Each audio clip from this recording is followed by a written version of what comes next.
Welcome to Pass the Mic, the late night sports talk show with yours truly, Sports Talk with Austin, and my good partner in crime, my co-host Jackson Johnson, and it's Pass the Mic, and it's a new concept we come up with. We thought it's the off season. The off season can kind of be boring if you're a college football fan. I mean, we've got March Madness ties over in some NBA, but pass the mic. It's all about you guys, though. Is it if there's any sports topics you want to talk about, from March Madness to the NBA to hockey to soccer to baseball? I mean, me and Jackson, we're not exactly soccer or connoisseurs, but we'll do it if that's what the viewers want us to talk about. And Yeah. if y'all enjoy this, we could make this our daily off-season thing. Do it once a week. It's all up to you all. That's why it's called Pass the Mic, because it's all about you being interactive. And here in a minute, we're going to put in the chat the StreamYard link if anybody wants to come talk to us.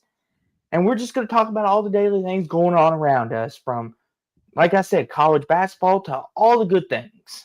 And throw some NFL. We might sprinkle some golf in there if that's what you really want. Now, honestly, other than Tiger Woods, I'm clueless, but I digress. But Jackson, how are you? Oh man, I'm And doing great. How are you doing today, good buddy? I'm doing pretty good. Excited to be here and starting on a new journey with you, and it's always fun. And it's gonna be interesting because who knows what we may stumble upon or what we may start talking about. But want to set some ground rules for Pass the Mic.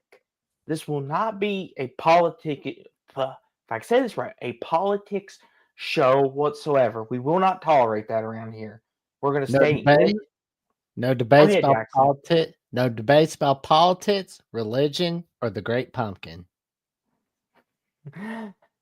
And it's okay if it comes up, but let's try to keep it in the sports world Yeah. because that's what this is here for. Now, if you want a politician show, then maybe Jackson will create one for you, or he'll or recommend a guest for him to get, because Yeah. Jackson is more amped to talk about that than I am.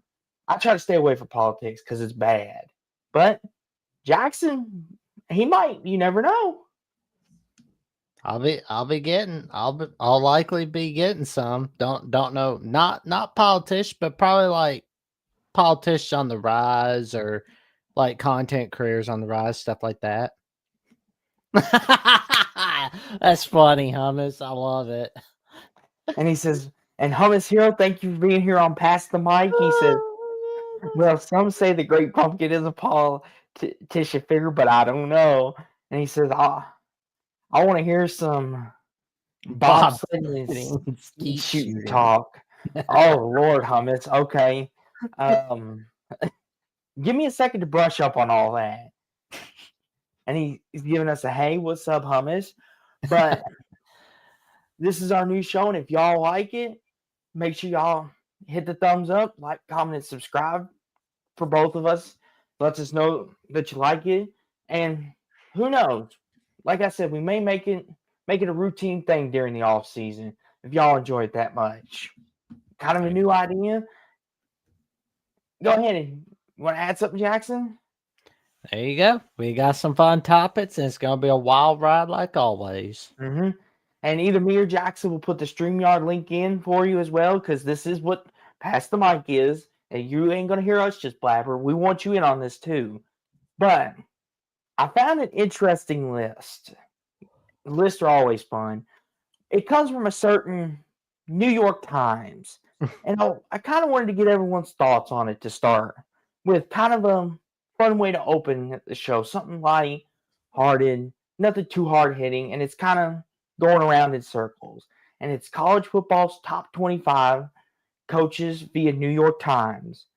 Now, take this with a grain of salt because it is New York Times and they're very skewed. But this is who they believe right now are the 25 best coaches, in their opinion, going today. Obviously, at number one, they have Kirby Smart. I don't think many people would argue that. Do you have any arguments with it, Jackson? No, I don't. I mean, looking at this list, Jackson, is there anybody that you see that's egregious that shouldn't be a certain number, or is there anybody that should be on the list? What do you think? I feel like a lot of the rankings on here, it's like, come on, you're not putting Dabo in the top 5. That's a bad move. Like, I get it, the last few seasons have been but he did get Clemson 2 natties. Mm-hmm. So there's Yeah. that. But on the Mm-hmm. other hand, I do understand why Dan Lanning is ahead of Dabo Swinney, because I mean the magic that's being created at Oregon. The fact of the matter is, like, they could get that first national title in this decade. Mm-hmm. That can happen.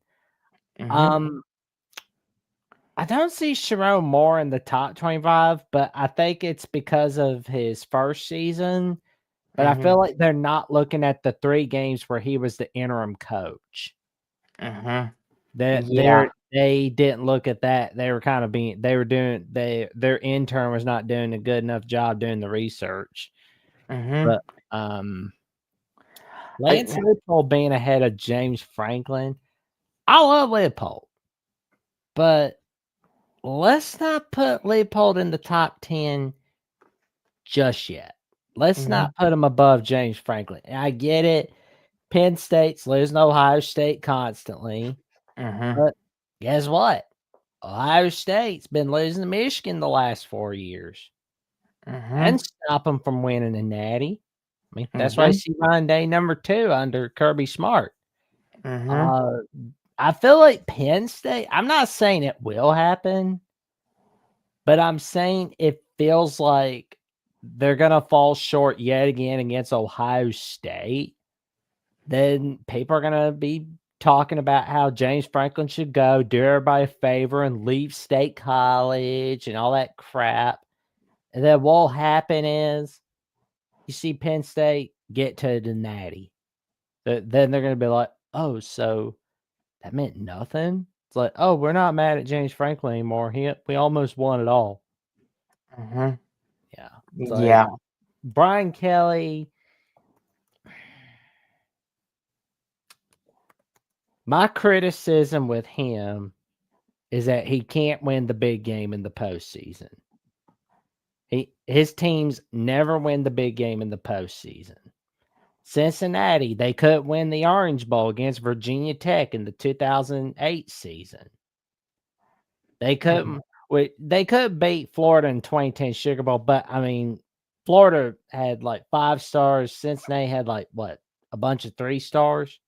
I mean, like Mm-hmm. Tony Pike, but that was it. They had like a few guys here and there. Mm-hmm.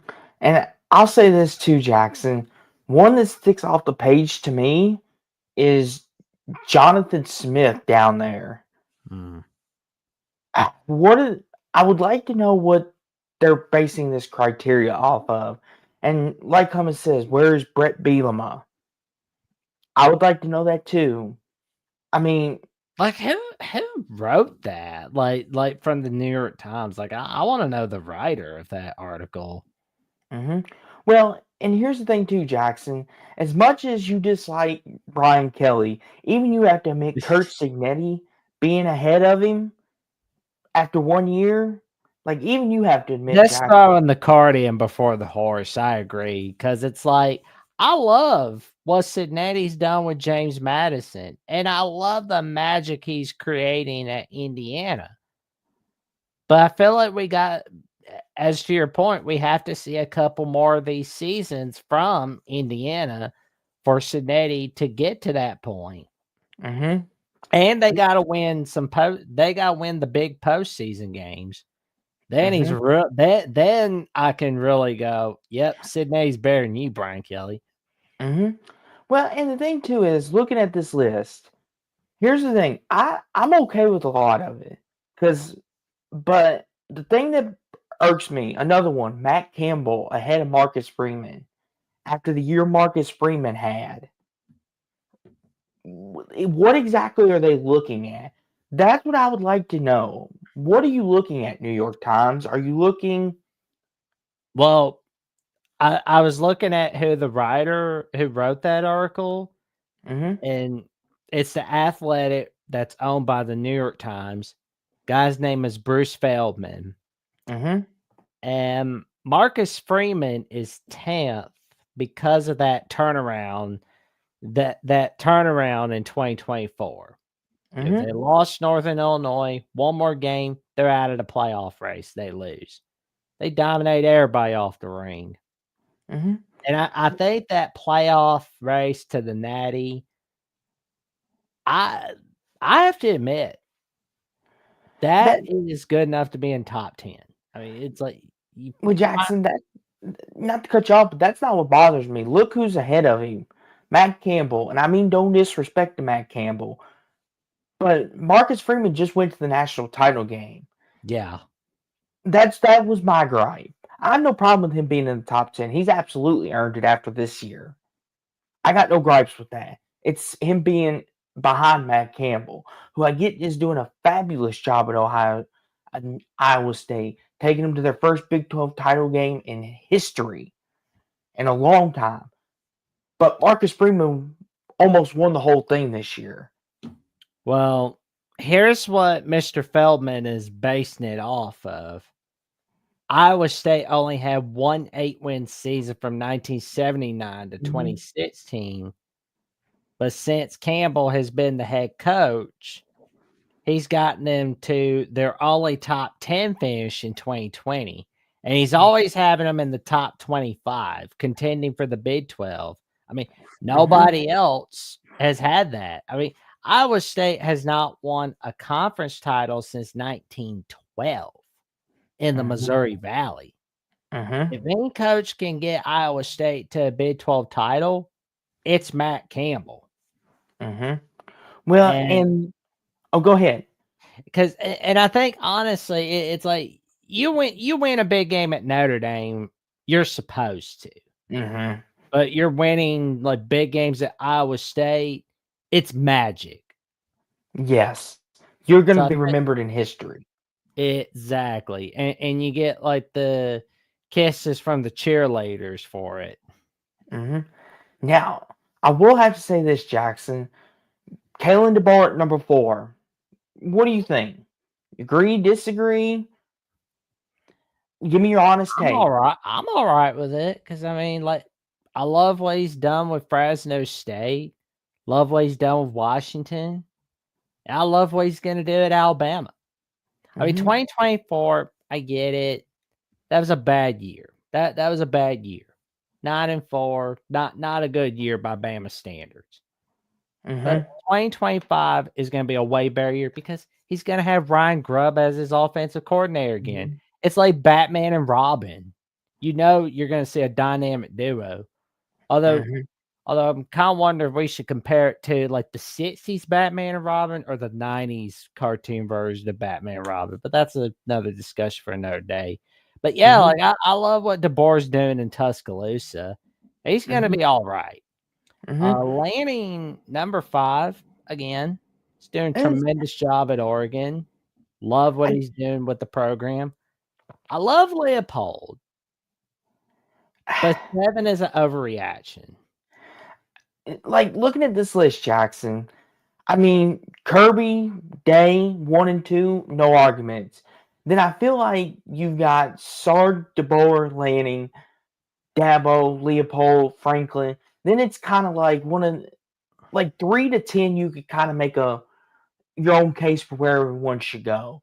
Like I would honestly put DeBoer ahead of Steve Sarkisian, in my opinion. But and you may disagree with me, Jackson, but I think DeBoer, what he did at Washington in his second year, I know this is basing it off this past year, but Steve Sarkisian, I think that there's a great case for that. And Yeah. we have our good friend Sonny Verma here, Yeah. Jackson. Locked on Illini himself, Illini cast. Go check it out. He is a go-to on Illinois athletics. And Yes, Jack. Jackson will always tout your praises.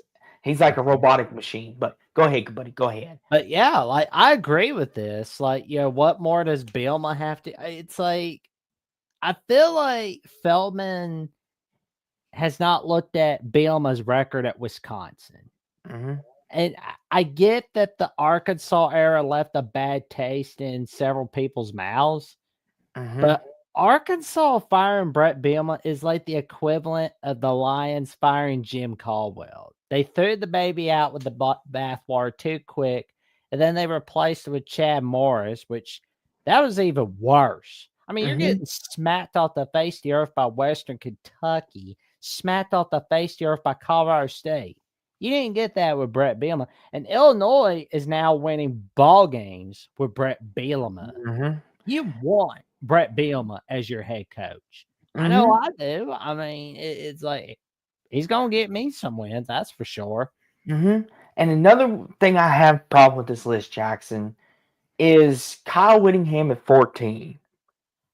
I get it. He's aging out, but he is still coaching at a top 10 level, in my opinion.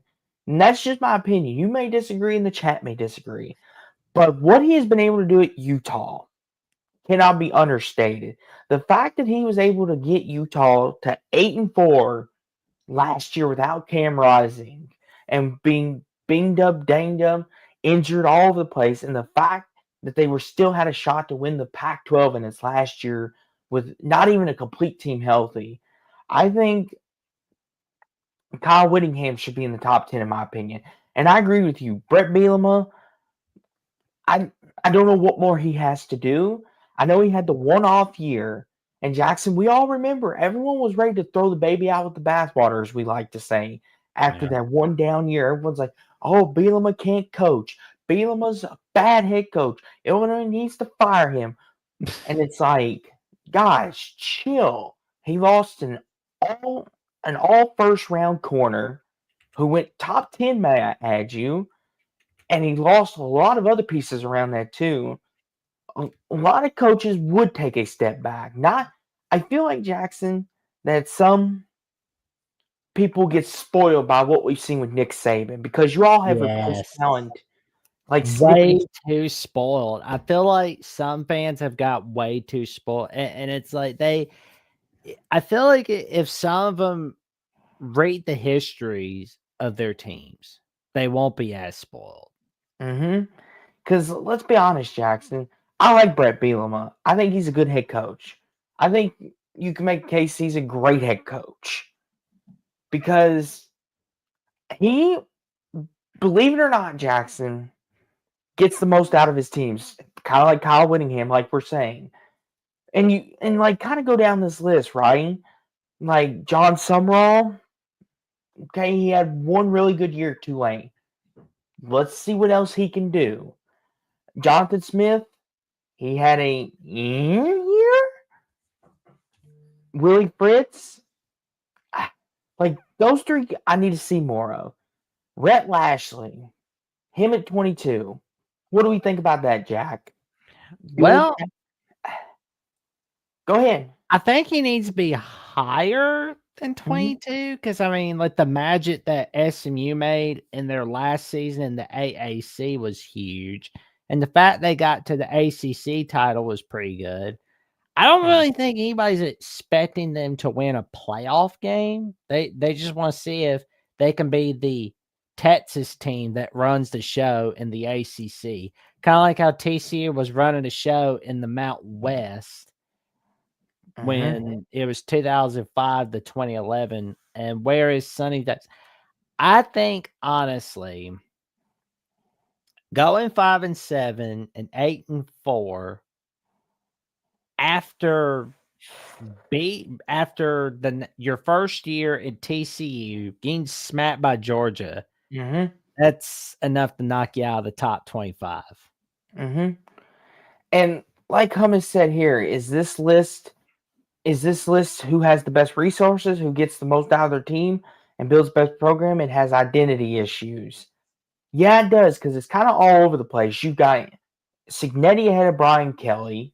You've got you got Jamie Chadwell ahead of Brom and Kleiman.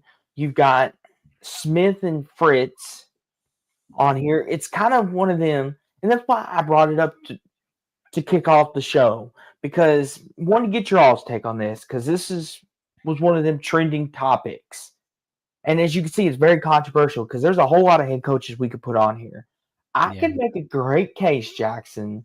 Believe it or not, you may disagree, but I could make a great case to put Mario Cristobal on here.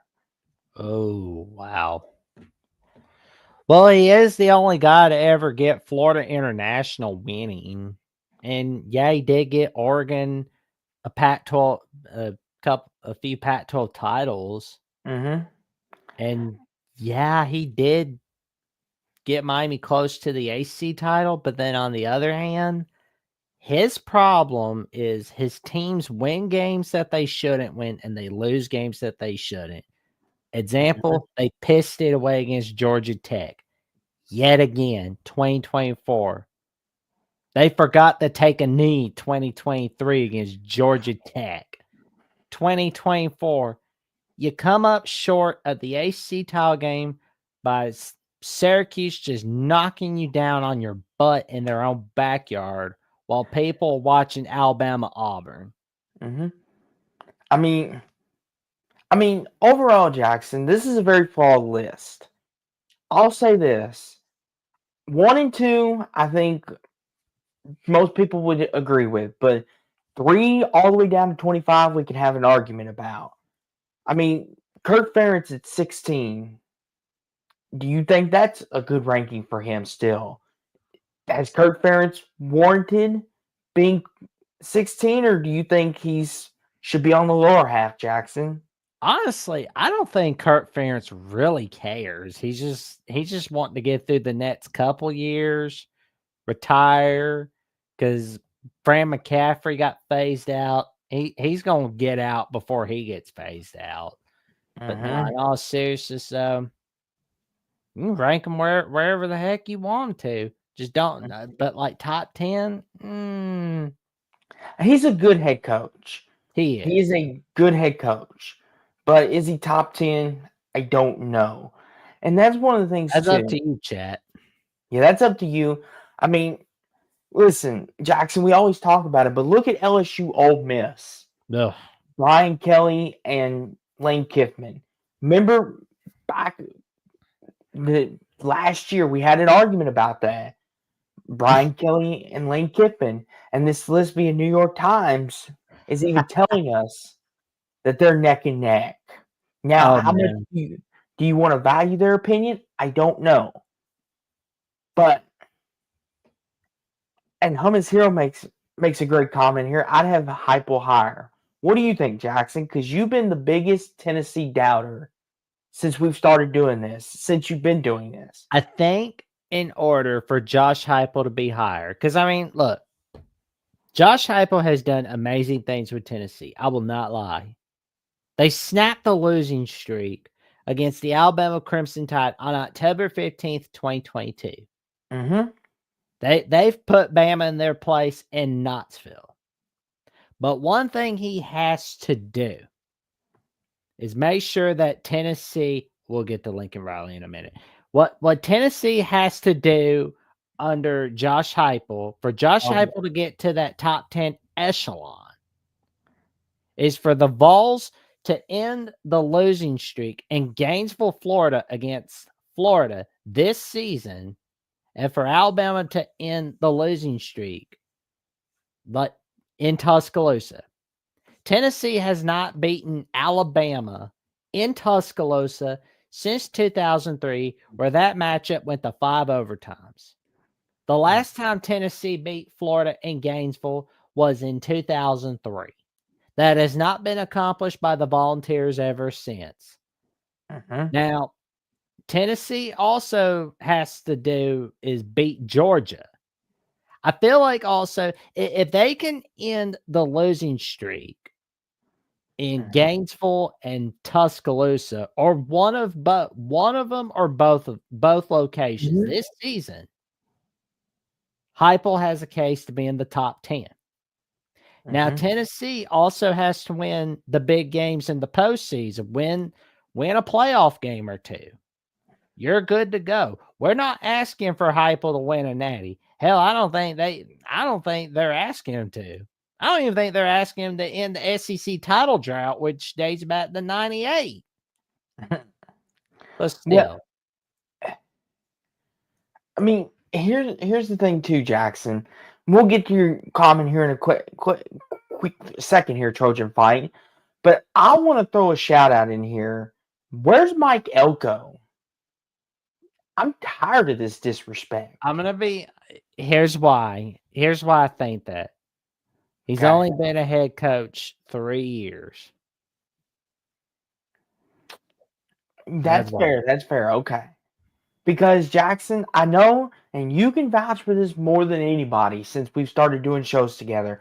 I am the biggest Mike Elko backer you will meet. You have even said to me, I think you're backing him a little too much. Because you remember Jackson, and when that Texas A&M, when he got hired at A&M, I said A&M will immediately become a 9-10 win team. And you even looked at me and said, that's very bold of you. And they darn near almost won 10 games and went to the SEC title game. I believe. Almost don't count. That's the thing. I know. But like I said, that's just me being his backer, though. I think the future is bright at A&M. I think A&M, we're going to see them in the playoffs either next year or the year after. They've heard that for a century. No, but you could quote me on that, though. I will say it right here, right now. Texas A&M will either be in the playoffs this upcoming season or the year after. I guarantee it. Well, I mean, like the fact of the matter is, like that losing streak they had to NC. It was like they got smacked by South Carolina. Yeah, that was a bad look. Looking ahead to Texas at Jordan Hare, like Auburn's upsetting you. Like my dad, my IT guy is like, I'm not watching this. I'm watching this romance show with your mama. And I said, well, Dad, you're missing Auburn, Texas A&M. You need to tune into it. I mean, it's in double overtime, and Auburn's gonna win. Mm-hmm. And he's like, no, still don't regret. It's like, Mm-hmm. dude. But the Trojans fight point though, Jackson, since he did ask us a question, so Riley isn't a top 25 coach. Interesting. I'm not saying he's a top coach, but not top 25. I don't know about that. Okay, Jackson. I would say he's Sound higher. off.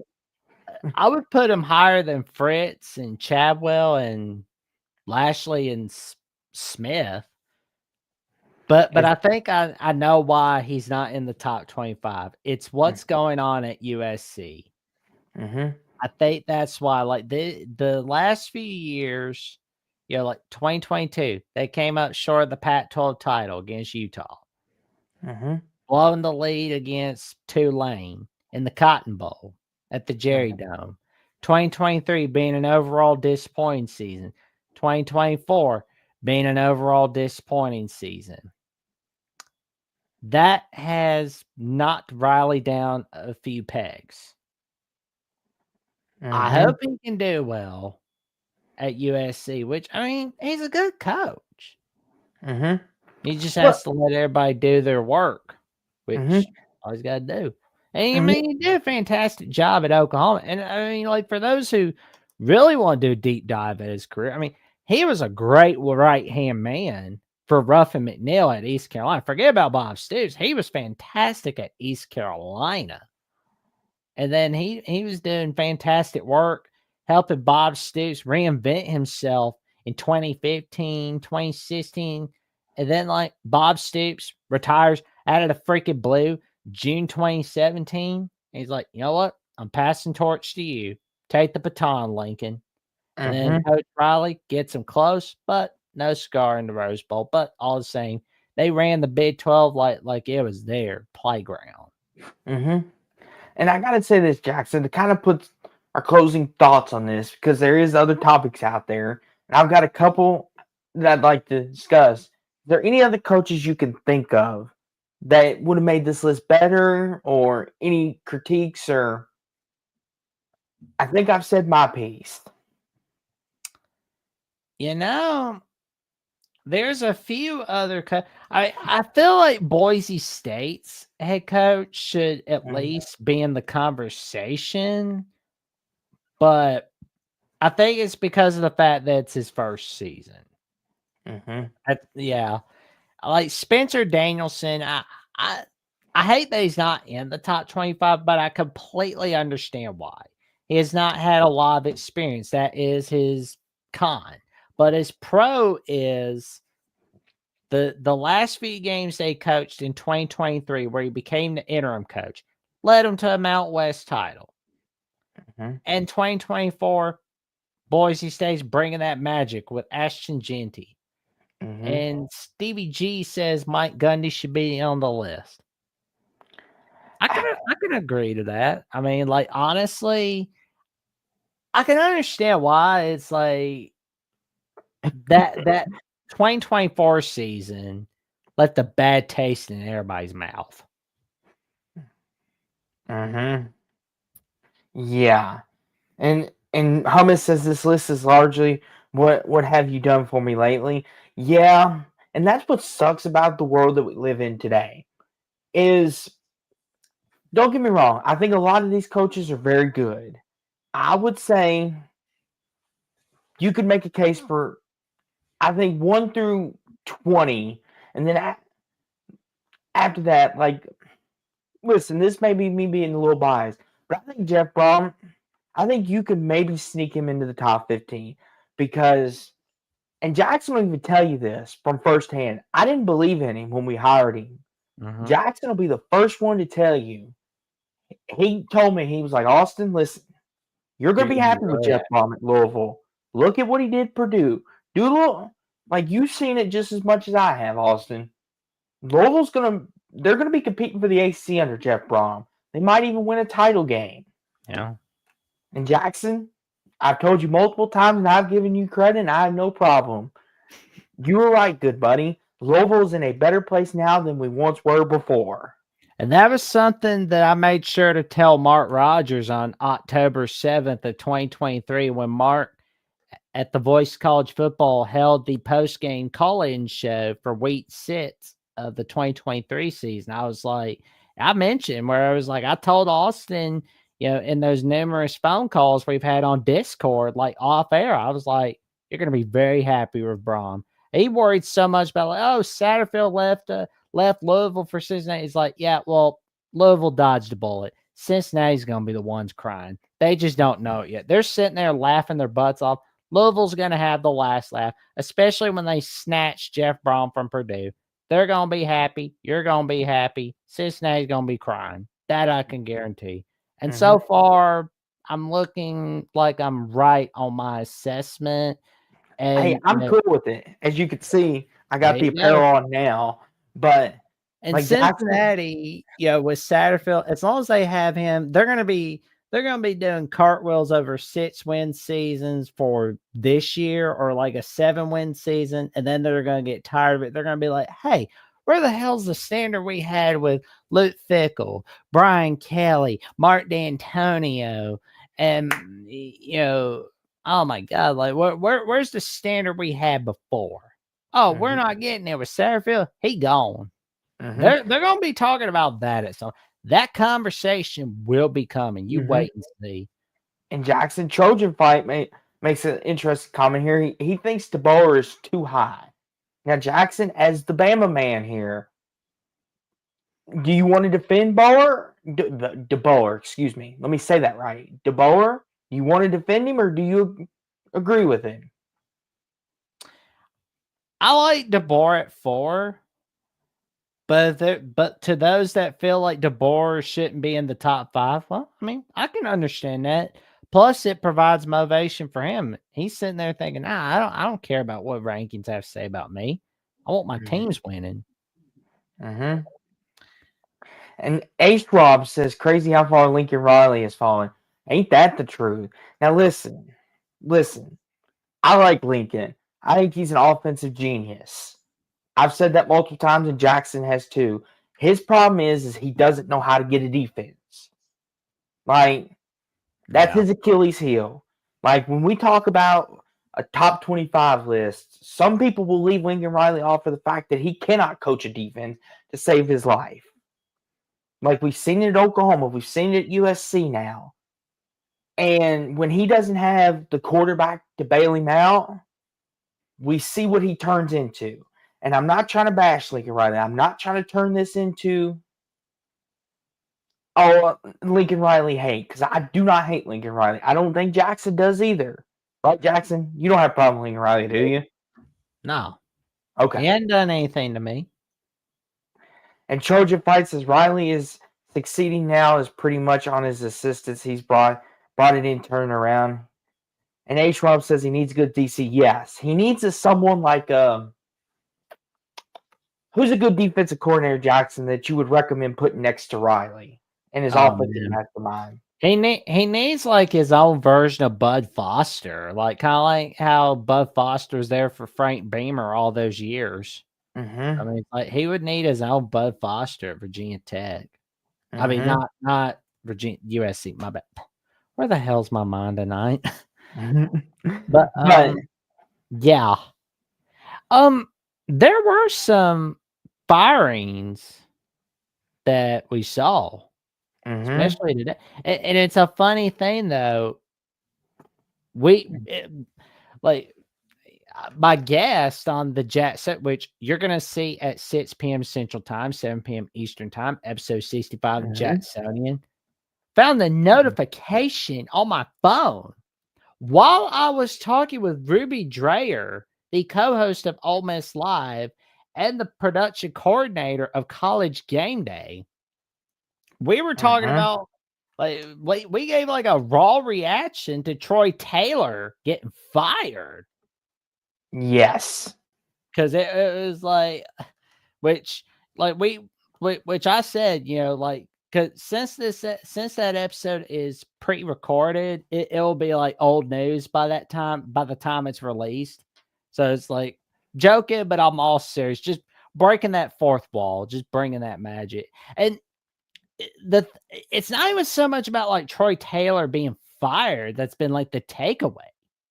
It's been the fact that that for the first time in college football history, we're seeing the general manager make the firing, not the athletic director or the school president. It's, hey, general manager, you got to make the call. And I'll be honest, though, I like it. Yeah. You like it? I mean, I like Andrew Luck making calls for Stanford football because it's clear he gives a rat's behind about it.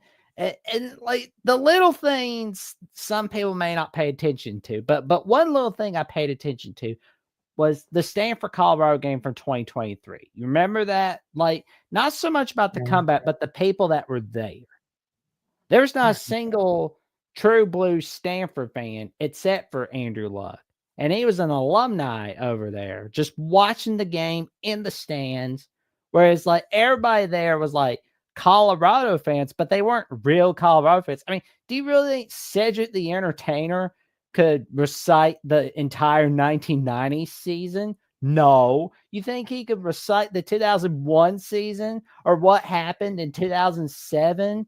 Or if he could remember Colorado getting ass blasted by the Texas Longhorns in the 2005 Big 12 title, or Vince Young running a 3rd and 29 against Colorado? No, he couldn't remember that. Here's the thing, Jackson.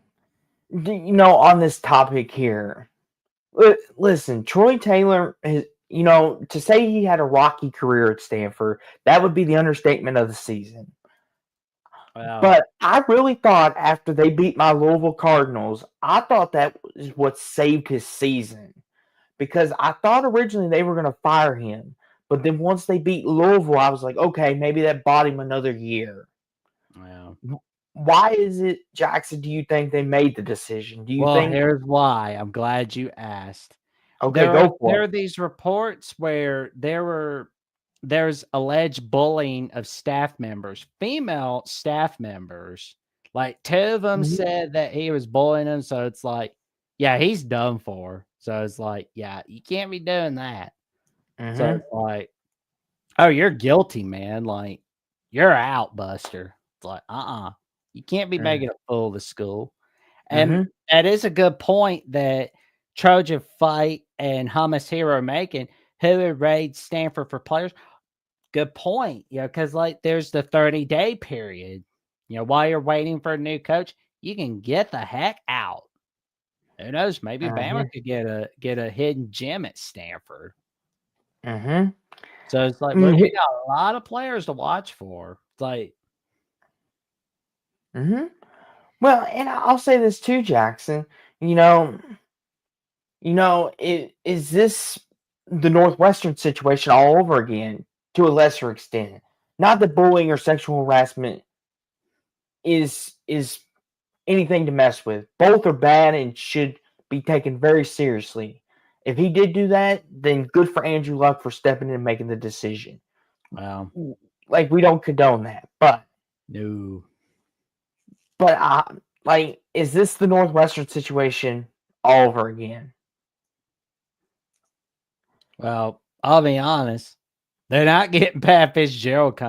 Like, I do see Pat Fitzgerald coming back as a head coach. I know it's not going to be Stanford because, like, they can't be having backlash. So that's not going to happen there. Mm-hmm. So we're looking at, like, the coaching candidates. I'm looking at a link from Sports Illustrated from Dan Lyons.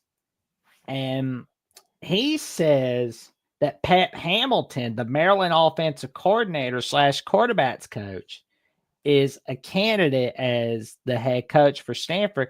Now, a lot of people may balk at it, and I can understand it. But here's the thing. He did coach Andrew Luck when he was at Stanford and when he was at the Colts. So Mm-hmm. that's why. Connections, baby. Connections help every time. Mm-hmm. Greg Roman, late coach under Harbaugh. Eh. And he's still coaching under him at the Chargers. I mean, Stanford's a hard job too, Jackson. You got to think about that too, because you they're the academic school, so to speak. So when you get recruits, they have to meet a certain requirement. It's not like a Louisville, Alabama, where they have to be, yeah. And Trojan Fight brought it up right, take the lips right in my chicken lips. He said, from an academic standpoint, not every kid can get in there. That's why it's Stanford. Oh, I thought your face froze. Anywho, anywho, but like when you go to recruit kids, they got to have a certain amount of academic points. You can't just be, here's $5 million, come play for Stanford. That's the thing too. So it'll be interesting to see who they get. And B Bean says, what the F? Why does Austin look different? I don't know if it's a good or bad thing, but this is I my think it's a good thing. it's my new computer here. Upgraded, got me a mic, hopefully make me sound a little better. But yeah. Well, and I'm looking at this article from Athlon Sports from Steven Lasson, who I think should have a show of his own personally, because I mean, I love reading his articles. He says that Jeff Monken is a Mm-hmm. candidate. Ken Namatololo from San Jose State is. See, there you go. Ken Namatololo from San Jose State did a Mm-hmm. tremendous job at Navy. Was a tremendous assistant under Paul Johnson. I mean, part of that staff when Navy ended that long losing streak against Notre Dame in 07. I mean, Mm-hmm. making that magic at Navy after Johnson left. And then, like, 2002, dismissed. But he's winning with San Jose State now. And I'll be honest, though, Stanford should get him. In my opinion, Stanford should be hiring Ken Namatololo because, like, Namatololo has shown that, hell, I don't need the triple option. I'm fine without it. I'll multiply without it. Mm-hmm. Stanford needs to go ahead and get him. Andrew Luck needs to just pick up the phone and get him. Don't just hire someone because, oh, that's your buddy or your BFF. Hire the best coach available. And I think Namatololo is one of the best available for the University of Stanford. I mean, like, I saw where both of them are having, like, Dave Clawson as a candidate. Well, I mean, he was winning at Wake Forest. So, I mean, that's true. And, you know, he did good at Bowling Green. Oh, yeah, I can see Clawson as a candidate. But Jason Garrett, no, he just needs to stay calling games on NBC. Oh, boy. Go call games on NBC. Matter of fact, don't even call Notre Dame on NBC. Go call games somewhere else. Well, Jackson, as much fun as this is, why don't we shift gears a little bit, talk a little NFL, because there's a certain NFL draft coming up next month, and a certain somebody on this panel to my left over here, or to my right, has the number 1 overall pick, and I want to get his thoughts on what they should do with it. And Jackson, and I'm going to bring this up. This is the latest mock draft, and I did one last night, but I want to get your take on it, Jackson, what you think, and kind of just run it down with you. So, here's the latest mock draft, and obviously, for anyone new, Jackson is a Tennessee Titans fan. God bless him. Just as almost as bad as me being a Cowboys fan. But Jackson, in this latest mock draft, they have you taking Cam Ward. Do you agree, disagree? Give us your thoughts, good buddy. I don't want somebody that walked out on his team during halftime. That was my point. And I got ridiculed. And plus, I want to trade my draft picks. Like, I want to trade the number 1 pick to somebody that will be the biggest sucker in the draft. There's always somebody dumb enough to mortgage their future. There always is. But that's just me. That's what I would do. Some Titans fans would not do that, but if I'm the Titans, I would. I mean, like, the Titans are not going to have a good 2025. I'm not thinking about 2025. Hell, I'm not even thinking about 2026. I'm thinking about building towards 2027, 2028, 2029. That's what I'm thinking towards. The future starts now, as Bruce Arians says. And posted in the comments is the call-in link. If anybody would like to call in, because this is a caller-friendly show, give us your take on this or any other sports topics that come to mind. And A. Schwab says the Titans don't have the money to build a juggernaut. That's why there's a 4-year window. That's why there's a 5-year window. That's why I'm thinking 4 years, not this year. And Stevie G says get Travis Hunter. That's the only right answer. It's true.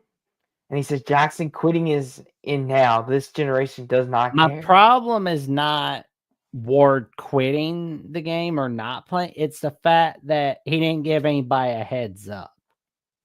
Like, I don't expect guys like us getting heads up. I expect him to give his coaching staff a heads up, his teammates a heads up. Like, hey, you know, I'm not going to play in the Pop-Tarts Bowl, or hey, you know, I'm going to step out. I'm going to head out now. It's like, but that's just me. Travis Hunter with the Browns. Good God. That Browns organization, that's basically hell. That is hell. You know, it's just a stinking dung heap. And guess who's the fall guy? Kevin Stefanski. They're going to toss him to the wolves, and whoever needs a winning head coach is going to win with Kevin Stefanski. Now, I saw the Giants. They got Russ Wilson. They got Jameis. That's the weird. They think it's like 2016. They think they're in 2016. Like, okay, 2013 just called, said they want Russ Wilson back. Like, Mm-hmm. this is not the Russell Wilson from North Carolina State or the magnificent season that Wisconsin had in 2011. Yeah, I don't give a rat's ass what's the coolest hummus. I don't care what's cool, what's not cool. I care about what's right and what's wrong. We take care of Mm-hmm. our own. That's the way I look at it. Anyway, Russ Wilson, I mean, this is not the same Russell Wilson from the Seahawks Mm-hmm. or from the college days. He's not that same young man. He's just not.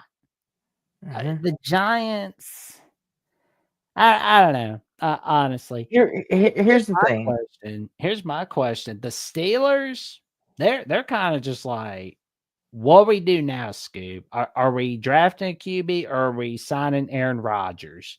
Because like I thought it was gonna be like, oh, we're sticking with Russell Wilson now, or we're just gonna stick with Justin Fields. But they have neither. They have neither. Justin Fields is a Jet, which unfortunately Justin Fields is just can't have a good day in his NFL career. He can't have good days. He cannot. He just can't apparently. And Russ Wilson is going to be a New York Giant. Well, I mean, so But to A Spraw's point though, whoever gets Mason Graham is getting a dog. I yeah. like this pick for the Giants, Jackson, because they're building something on the defensive line. Because even though the Giants statistically might have had a bad year, one of their bright spots with Dexter Lawrence and add Mason Graham to that with the third overall pick. And Mason Graham's a run stopper. He's hard nosed. I like this pick for the Giants. I like what he's bringing. And A. Schwab says instant impact. I think this is going to be one of them picks. I think not a lot of people are going to think it's the sexiest pick to take, but I think it's the right pick for the Giants. Don't always go for what looks sexy. That's always Exactly. a bad move. That's why I said if they make this pick, it'll be a great pick for their defensive line and for their defense. Vince. And then we go down here to the fourth to the New England Patriots offensive line / guard from Missouri. Not a shock, Jackson. I mean, the Patriots, they never make a pick. They would never make a Travis Hunter, Abdul Carter, that kind of pick. They go for the old lineman. That's smart. Always go for the O line. I like it. The Jacksonville Jaguars, they're projected to take Abdul Carter in this latest one. I mean, couldn't hurt. I don't think it really matters, like what happens with the Jaguars, like because honestly, it doesn't matter if they get the best or worst players; they're just gonna rot like hell. That is just the Jaguars for you. And if they love Trevor Lawrence very much, they will trade him to the Rams when it gets to that point that Matthew Stafford is retiring, or they're like, oh, we're tired of Matt Stafford too. Like, you know what? We're gonna fleece the Rams out of draft picks. Ashton Genty to the Raiders. Ooh, I like it. They need a running back. Love it. Pete Carroll bringing that magic. Will Campbell to the Jets at 7. I mean, couldn't hurt. I mean, they do need an offensive line. Well, the Jets are just going to rot like hell as long as they got Woody Johnson as their owner. And another team that's going to rot like hell, no matter who they get, is the Panthers with David Tepper. And I'm slowly just accepting the fact that I'm kind of at just that acceptance stage where it's just Bryce Young could be winding up like Justin Fields, where it's just he can't have nice things in the NFL. Yeah. I'm not liking it. It is pissing me off. Malachi Williams, number 9 to the Saints. Okay, the Saints, they pretty much washed away the Dennis Allen era. They're going to be fine. And in this latest mock draft, Jackson, we've got a trade. Steelers take advantage of a sliding quarterback, and they trade, and Shedeur Sanders falls to them via the Bears trade. What do you think? I mean, if that's what they're going, I mean, they might as well. You're not, because I mean, what's the point of giving away, like letting Justin Fields go or Russell Wilson go if you're not getting either Shedeur Sanders or you're like signing Aaron Rodgers for a year? Because I mean, like honestly, you got to draft a QB. for 2025. Shador Sanders, I like him a lot better than Cam Ward. Like, I don't dislike Cam Ward. I don't. I just want Cam Ward to act right. But yeah, like Shador Sanders, he's cool. I like him. I like the idea of him being a Steeler. Well, that's the thing too, Jackson. My thing is with that is Shador going to fall that far? Because most mocks have him going within the top 5. So for him to fall that far is an interesting question. And if he does, and the Steelers, if this does come to fruition, they absolutely need to jump on it pronto. There. And then pick number 11, the 49ers, taking Will Johnson from Michigan. I mean, I think their Super Bowl window is closed, at least for a year or so. And B Bean says, am I the only one who thinks Shador will be a bust in the NFL? Interesting. That's your take, man. I don't like. I may be a little biased because I'm a Dion guy, but I don't think Shador will be a bust. I just don't think he'll have as successful a career as most people think. He's not gonna win a Super Bowl his first year. No. I think he will be a good quarterback. He'll be top 25, maybe top 20 in his first year. What do you think, Jackson? Yeah, I mean, he'll be all right. And I mean, here we go, Jackson. Here we go. Here it is, right here. Now the greatness is on the screen. Oh Lord. But we're projected to take McMillan from Arizona. I mean, like I said, I wouldn't mind taking a receiver if Genty falls far to us. Like, don't get me wrong, I like our running back Dowdo, but he's not going to be a guy that's going to break a game plan like Genty would. And obviously, Jackson, as I've talked to you many of times, Jerry Jones can't get out of his own dang way. He never stubborn. will. He's a stubborn old man.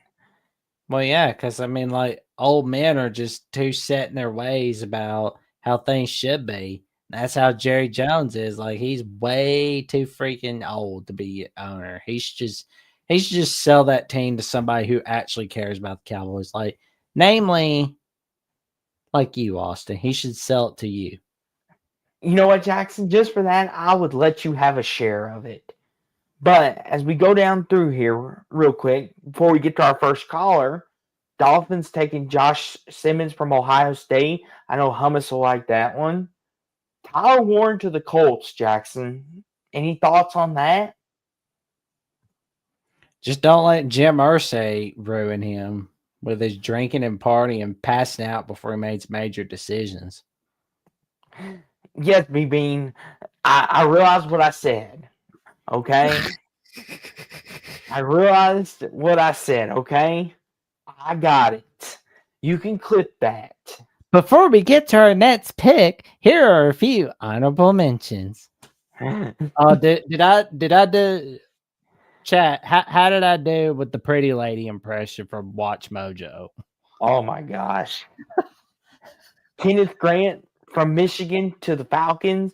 I mean, the Falcons, after letting Grady Jarrett go, I mean, Matthew Golden to the Cardinals. That's the first time I've seen him go this high. He's a speed demon. I mean, Kyler Murray will have him another weapon with Marvin Harrison. James Pierce Jr. from Tennessee to the Bengals. Seahawks taking Tyler Booker from Bama. Nice. I mean, that's your guy, Jackson. Let's go.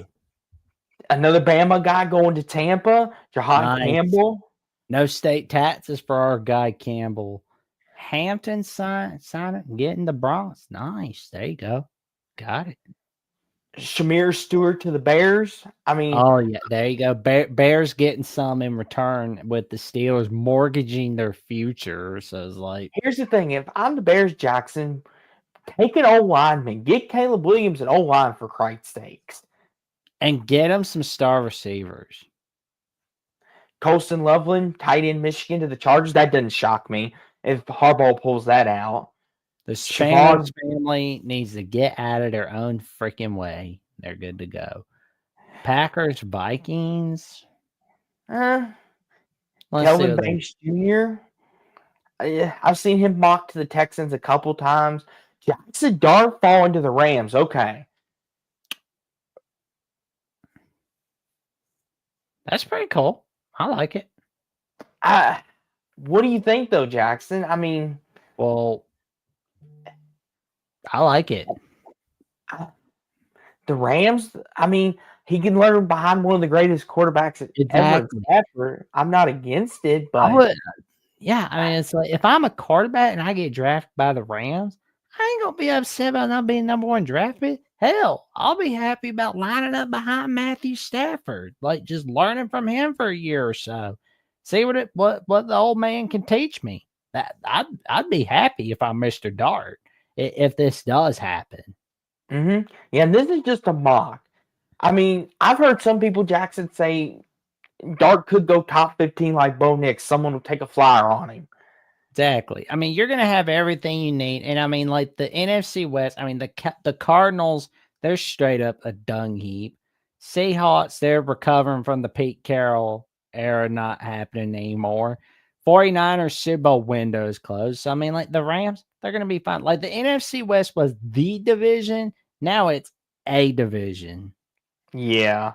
The And then Ravens, Mike Super Bowl Green, window's closing. You better get somebody quick. Malachi Lions, they just starts can't. Georgia. I mean, they do need depth because they got hit with the injury bug, so I don't mind this pick. Yeah, The but they're Commanders, gonna get struck by something. But like the Commanders, they didn't win the NFC East 2024, which means one thing: they could win it in 2025. Basically, show everybody, hey, Eagles, it's not your division; it's ours too. It's gonna be like that Tom and Jerry cartoon where it's like Tom and the little buzzard are fighting over Jerry, or like the other ones where like he and another cat are fighting over him. They're just fighting over Jerry. Who gets the most? That's what it's gonna be like for the NFC East. But then they both just spanked the Giants and sorry to say the Cowboys. I held back on mean comments about Jerry Jones and Cowboys for your sake, buddy. You're welcome. I appreciate it, Jackson. We've got two more, and then we'll bring on our caller. Ime Ibuka from Ohio State. Emeka Egbuka. Emeka Ibuka, thank you. You're welcome. Another fantastic weapon for Josh Allen. And then the Chiefs safe word. Worry. And they need all the you saying get. I mean, our next caller may have an idea of what the Chiefs' future is, but I mean, I'll say this too, Jackson. Another big flyer that happened today, as mentioned it real fast, is Stephon Diggs is going to be a Patriot now. Oh yeah, on a 3-year deal, over $89 million guaranteed. I mean, we're going to bring our caller on because I want to hear his thoughts on it. Maybe it'll be Stephon Diggs couldn't bring the Bills or the Texans a Super Bowl. He's not bringing the Patriots Super Bowl. I don't see it happening. and yes, yes, English teacher time.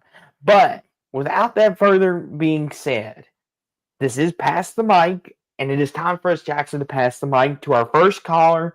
He's a legendary caller of the voice of college football. Yes. He's very hilarious too. Yes, he's legendary. He loves the Kansas City Chiefs, and he will give you his takes whether you like it or not, whether you ask for it or not.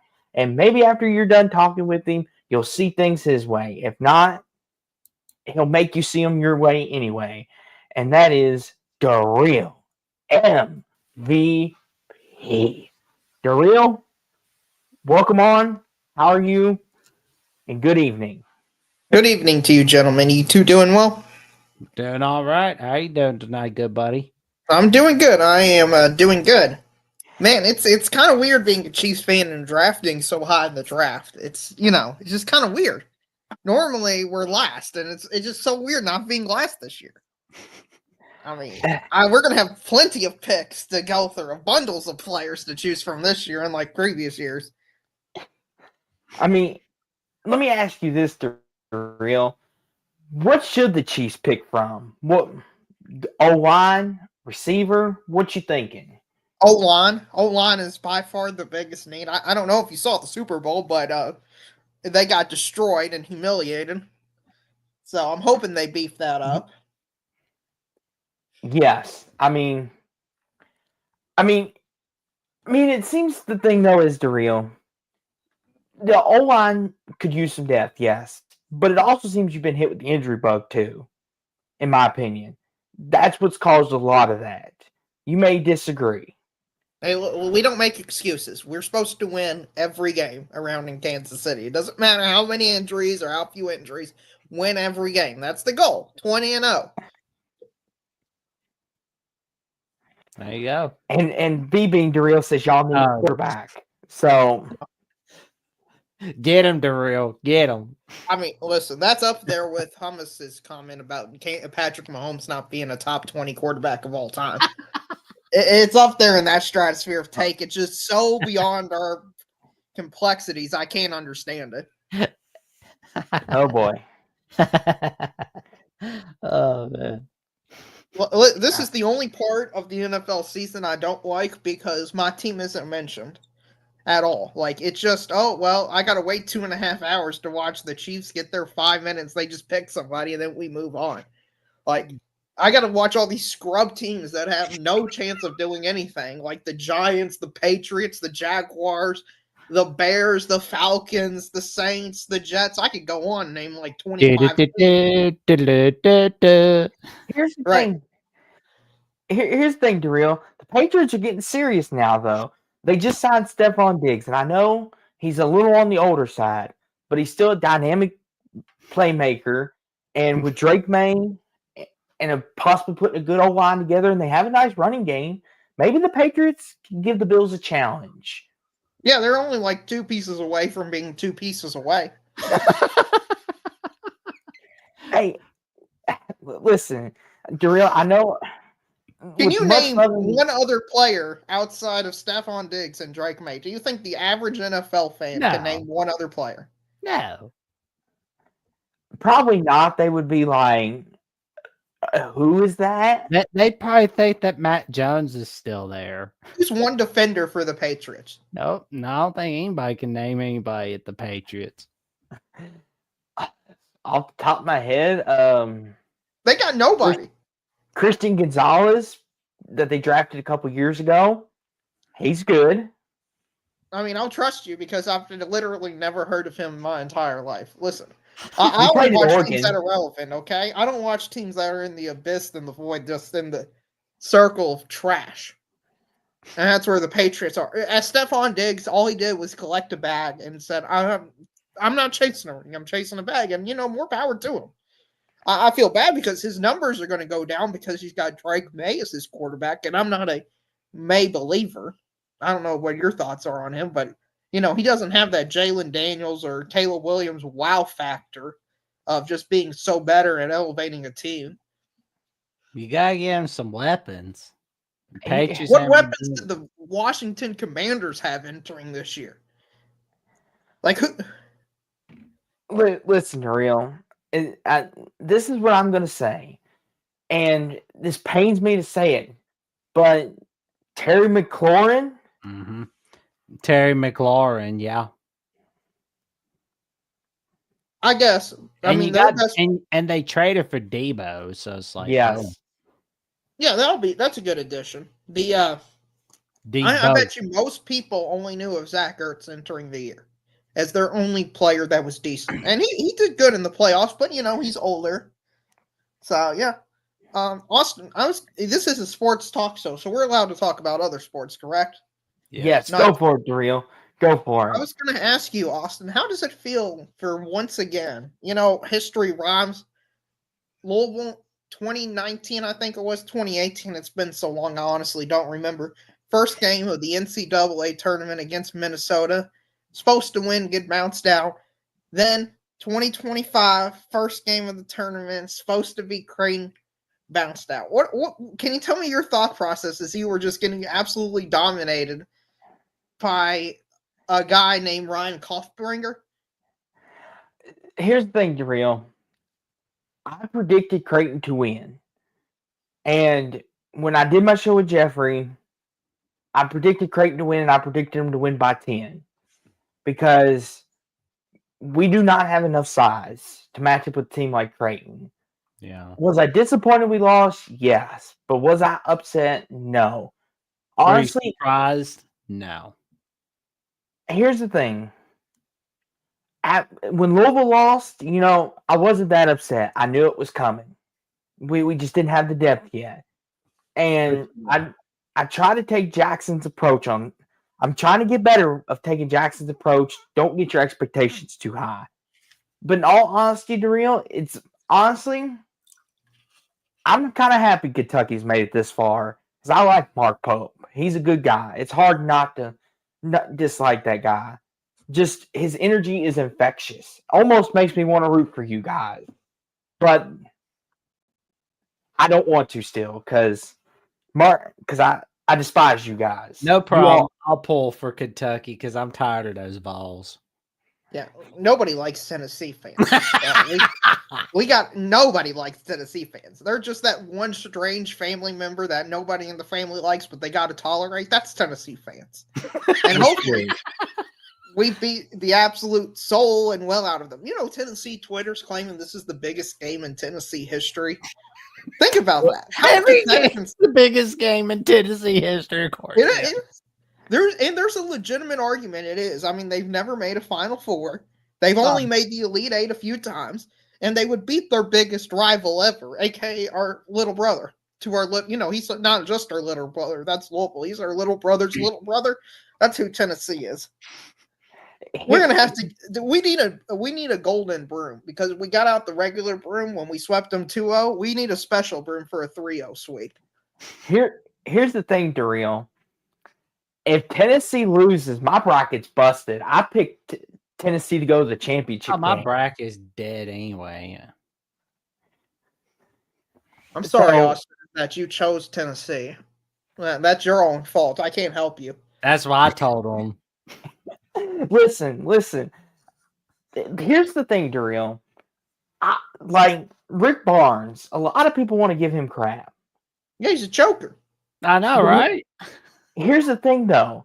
I could make a real good argument this team this year was better than last year's team. And they had the greatest shooter in Tennessee history in Dalton Connect, arguably. And I could make a case that this team has potential to win the whole thing. They could, but they're not going to because they never make a Final Four. They're just not good enough to. Even if they beat Kentucky, they ain't getting past Houston with that defense. Here's the thing. And if Purdue upsets Houston, I hope Purdue beats Tennessee again and Tennessee gets their feelings hurt. Could you imagine if it's Alabama, Tennessee in a Final Four game? That'd be something. Alabama beat their ass. I doubt it's going to happen because Duke exists and Duke is just on a whole different level this year. I mean, they haven't had real competition since that Clemson game, all the way back in January. He could run through the tournament. I think it was February, and that was Dick Vitale's first game back commentating on ESPN. Shout out.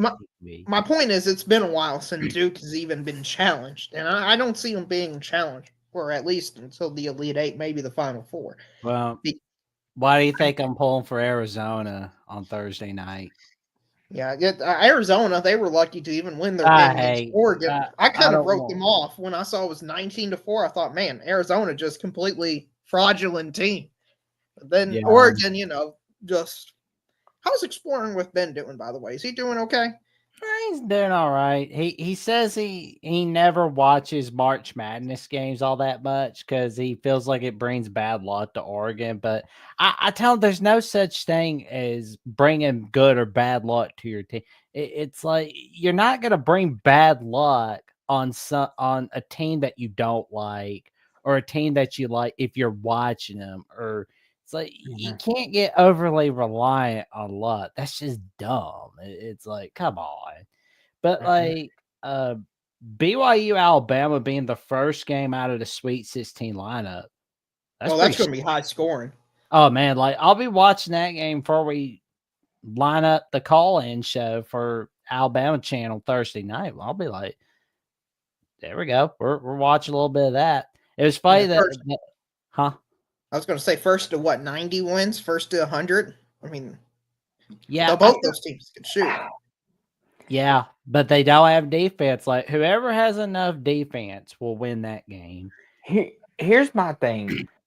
I don't say this lightly, but Jackson, you playing Robert Morris close. I had confidence Bama could win the whole thing. I had confidence before entering the tournament Bama could win the whole thing, even with a crappy defense. But the fact that Robert Morris almost snuck up and beat you all, I've lost all faith. And I know that's harsh. Well, the fact of the matter is we didn't have Grant Nelson against Robert Morris. That don't matter though, Jackson. You're Alabama. I know, but still though, we had him back against St. Mary's, and it was the first time since the 2022 West Coast Conference title game that St. Mary's had given up 80 points or more. Huge, right? That's awesome. I mean, and that's the thing too. Like in drill, obviously you could chime in having to play Alabama, but Jackson, you're at a point now in your program where no matter what your injuries are, you should have enough depth where you should be able to overcome. And I get it. Grant Nelson is a big loss, but you're Alabama. You've got Sears. You've got Youngblood. You're loaded on a roster. Grant Nelson should not be the reason why you win or lose a game. And Robert Morris, Jackson, that's what I'm getting at. Alabama should not be playing Robert Morris down to the end. That's inexcusable. I mean, that's just my take. I could be going way over the edge with it, and Bama could win the whole thing and eat a little crow, which I'll be happy to for your sake, Jackson. It's all right. Well, I mean, like, it's fun seeing Alabama play BYU. I want to see that be a home football game now. It's like Alabama BYU. It's like I'm getting excited just thinking about it because, like, we don't ever see Bama play BYU. Now, as for the South region, I'm looking at this. We could have an Auburn-Ole Miss matchup in the Elite Eight, or we could have a Michigan State rematch in the Elite Eight. This is exciting thinking about this. Like, I'm getting so excited thinking about regular season rematches in March Madness. And, I'm looking at Ole Miss, and I'll give a little spoiler alert for my upcoming episode, The Jacksonian, where I talked with Ruby Dreyer from Ole Miss Live at Ole Miss Voice College Football and the production coordinator of College Game Day. We talked a little bit about Chris Beard, and we talked about what a great job he's done with the program. Well, and there has been like some pushback based off like the allegations they had at Texas, but there's no doubt that he's an amazing coach. And I feel like it's the same way with like Bruce Pearl, although like Bruce Pearl was forced to resign by NCAA 2011, but still, I could see where like Beard could get Ole Miss to a surprise run. And get this, it's the second time in school history that they are in the Sweet 16. And if they were to upset Michigan State, which, I mean, it could happen, it'll be the first time in school history that they get to an Elite Eight. Michigan State is vulnerable, too. That's the thing. Like, I don't know if either you, Darrell, or Jackson have watched either Michigan State tournament games, but they are vulnerable. Like, I don't know if it's the regular season went to their head or I don't know what it is, but they look vulnerable. Like any team could beat them at any moment. Yeah. What do you think, Darrell? Sorry, can you I didn't hear the question. Had a little issue. Okay, so I was saying Michigan State looks vulnerable because Jackson was talking about how Ole Miss could upset them, and I said I could see it because they look vulnerable more than they did in the regular season. I want to get your thought on that. Yeah, Ole Miss look really good against Iowa State. For them to absolutely dominate them the way they did, I think, and this is going to be, an all-time take, is everybody loves it. It's just how great the SEC is, man. I mean, just the SEC dominance. 7 teams in the Sweet 16. Most ever in the history of college basketball after getting 14 teams in the field, the most ever in the history of college basketball. And, I mean, listen, maybe the SEC was underrated. I know you had people like Danny Cannell say they were overrated, but when you go out and beat these good programs by 20, 15, 10 points, I mean, it's entirely possible that the 7th, 8th best team in the SEC beats the best team in the Big Ten? It wouldn't surprise me at all if Ole Miss won. I mean, we could have 6 SEC teams in the Elite Eight? How awesome would that be for the SEC and Greg Sankey in particular? Barrett Saley has definitely been a component of. Heck, he was hoping to see like an all SEC Elite Eight, where there's a possibility of it. I mean, there could be an all SEC Final Four. I mean, it's a possibility where we could see Auburn, Florida, Bama, and the winner of Kentucky, Tennessee beat the winner of Houston, Purdue, go Final Four. It's a possibility. I mean, I'm not saying it's gonna happen, but this could feel like the Big East from 1985, where you had 3 of the 4 teams that were from the Big East in the Final Four. Stevie G was asking, have you guys paid attention to Women's March Madness? The most I paid attention to was that last bit of Alabama, Maryland. Oh, that was a good game. Oh, yeah. That was a very good game. I saw yesterday, I saw Juju Watkins, USC star player, tore ACL against Mississippi State. That was horrific injury. I think that basically eliminates them from winning the national championship. There hasn't been really any major upsets in the women's side. Kentucky almost lost to Liberty in round 1, which would have been, ironically, the biggest upset of either tournament, a 13 over a 4. And was the closest a 13 got over 4 men or women's. But I think the women's tournament may have more parity than the men tournament of who can win all. There's about 4 or 5 teams on the women's side who I see to win it all. And Darrell, I'm glad you bring that up, because that brings me to the next thing. And it's our favorite topic, but Jay Bills recently put out on X/Twitter of, is NIL ruining the NCAA March Madness? Because everyone is complaining, this tournament sucks, this tournament's boring, where's our upsets? And people are saying that it's because of NIL and the transfer portal, the tournament's going to get ruined. And here's my thing. Jay Billis said in the video he believes this year is less parity than we've had in years past, because you have the Auburns, the Dukes, who are just so much better than all these other teams that these mid-majors that people want to see upsets with cannot compete. And then there's the people blaming it on NIL and the transfer portal. And I want to get your take on it, Darrell, and Jackson, you chime in too as well. But what do you all think? Is NIL the reason for this tournament being bad, as they like to say, or is the field just that good? Well, I think the transfer portal plays a large portion into this. If you look, for example, Walter Clayton Jr., Florida's star point guard, he was at Iona a few years ago. So I think what's happening in college basketball is you're having a few of the top players of the mid-major schools just being picked up by these Power 5 schools, and it's causing a wider gap among the P5 to G5, but it's shrinking the gap among the elite of the top of the P5. So what I expect to happen is we're going to get some all-time NBA kind of level performances for the Sweet 16, Elite 8, and so on, because all we've got is great teams left. Yeah. But there's one other thing I noticed that's not in the Sweet 16. I don't see a single Big East team in there. No. That's they bad. all got put out. That is bad. Like, the ACC's just been terrible. They're kind of just reliant on Duke now. Where they are. That's the only team left. I know, right? Where it's like Duke's the team everybody's just like gossiping, everybody talking bad about, but they got no issue relying on them. Well, there's only 4 conferences left, which is the SEC, Big East, not Big East, Big 10, Big 12, and ACC. And And not to cut you off the real, but whether anybody likes it or not, the national champion's probably going to be from the SEC.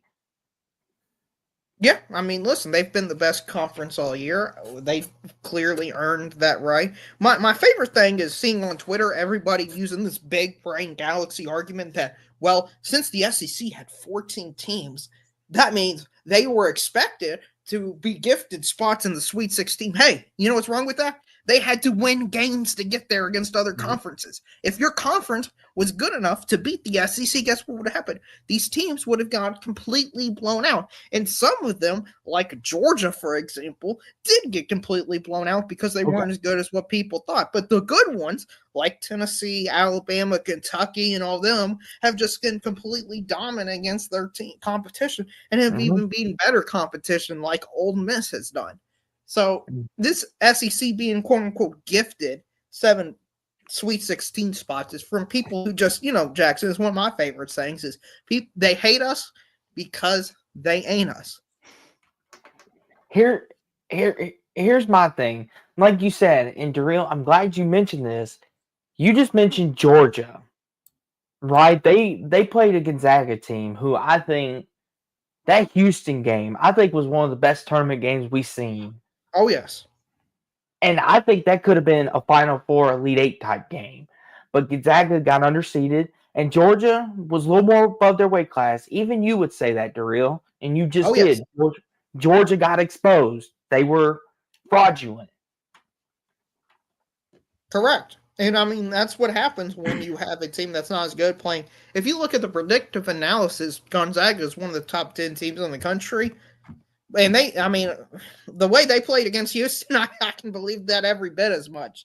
But I don't think Georgia was one of the best SEC teams. But I just don't believe that 7 SEC teams stumbled their way into the Sweet 16. I just don't believe in that argument at all. I don't think you stumble your way into the Sweet 16.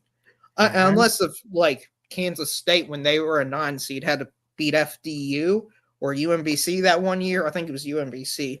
And then maybe you could say you stumbled your way into it. But most of these teams, all of these SEC teams haven't done it because there hasn't been any real upsets. Actually, the only double-digit seed remaining in this tournament is probably Austin's, one of his favorite teams, John Calipari in Arkansas. I know, Austin, you're a big John Calipari fan. So, what are your thoughts on that? Him wearing the Cinderella slipper this year? Listen, Darrell. Listen. I don't mind Calipari. I do. Here's the thing. Whether you like a coach or not, you got to give them their due. Calipari is one of the greatest coaches to ever coach a team. And like he said, what he's doing right now is stuff of legends. The fact that he put a bunch of misfit toys together and is able to get them to a Sweet 16 bid, possibly an Elite 8 bid in his first year is something special. And the thing is too, Darrell, if Arkansas makes it to a Final Four, does that mean they were one of the best SEC teams? Not necessarily. Because as we know, this is what March is all about. It's who goes on a run. But for me, I'll say this. I'm happy for Cal because he's finally putting some of the Kentucky fans that said he was the problem to bed. And wouldn't it be something, Darrell? Wouldn't it be something if we get an Arkansas-Kentucky national championship game? Wouldn't that be poetic? That would be poetic for you, but it'd be terrifying for me because that'd be a must-win game. Like, that would be the ultimate must-win game. The goal for Kentucky this year, at least for me, and I think I can speak for some percentage of the fan base, is we got to at least match Arkansas in what they do. So if they make the Final Four, we got to make the Final Four. If they lose this round, I'm cool finding losing this round. I'm not having Arkansas fans bragging about how their head coach made it further in the tournament than we did. That's just not happening. So, Darrell, you're telling me the pressure's on Kentucky then? Yes. It was on Kentucky during that Illinois game. When we were up like 15 or 17, it was like, oh boy, they just hit 2 threes. They cut it to 9. I'm like, or 11. I'm like, oh no.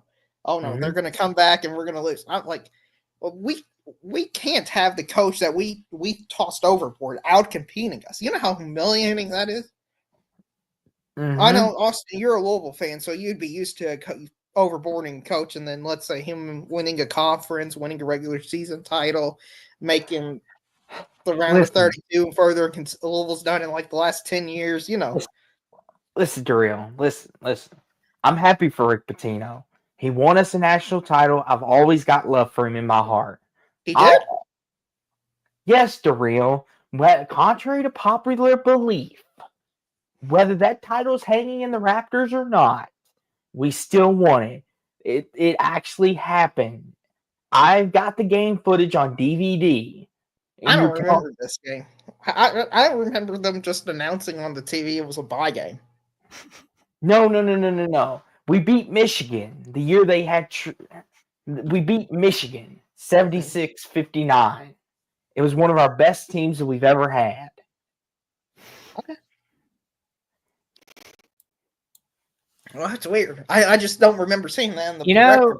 You know what I wish would happen from the NCAA? So you know like how they can like take away championships and wins and all that stuff? Yeah. There should be like a rule where it's like if you've been good for like 10 years or more, you should get your wins or your titles back. Well, that wouldn't apply to Louisville because they were not good without Rick Pitino. Well, I'm saying they've been acting good off the field. Oh, okay.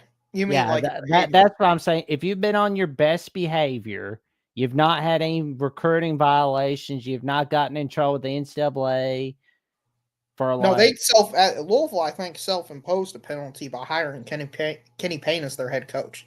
So I actually they went above and beyond your recommendations there, Jackson.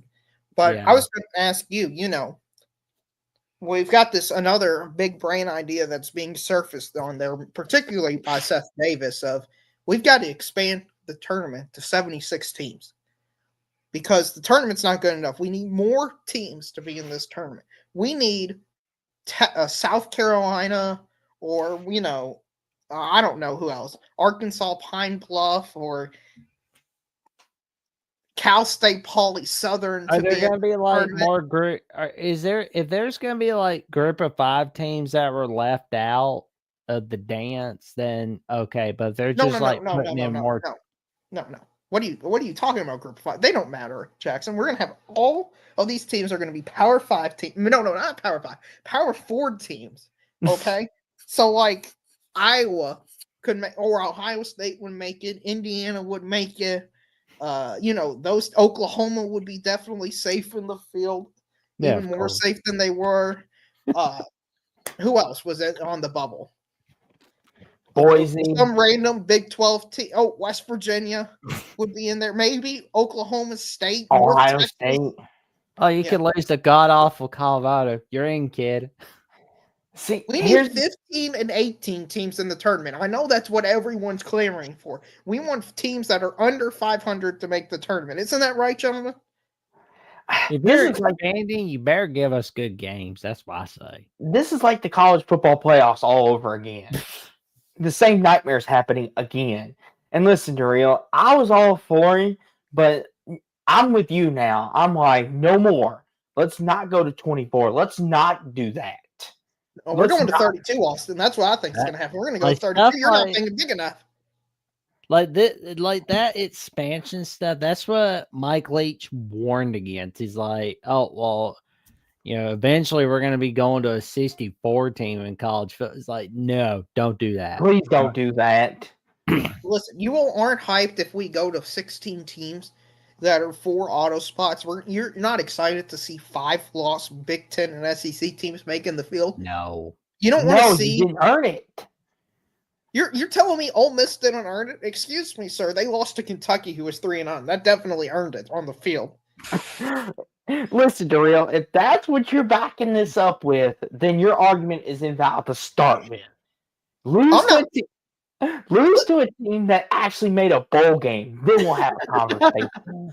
Listen, I'm not making these arguments. I'm just repeating the arguments I'm hearing. Like, we got to have Southwest Indiana, Southern Central State making the field because, you know, they won 2 games all year. And, you know, they might get in a run and be a Cinderella team. They might beat Bama in the first round of the college football playoffs. Because why not? All conferences have to be represented. Let's put Jackson State or Norfolk State or what's a MEAC school? Put one of them in there as well. Merrimack. We need all conference representation. Why not take the one seed from every conference, just put them in a tournament because they all are equal.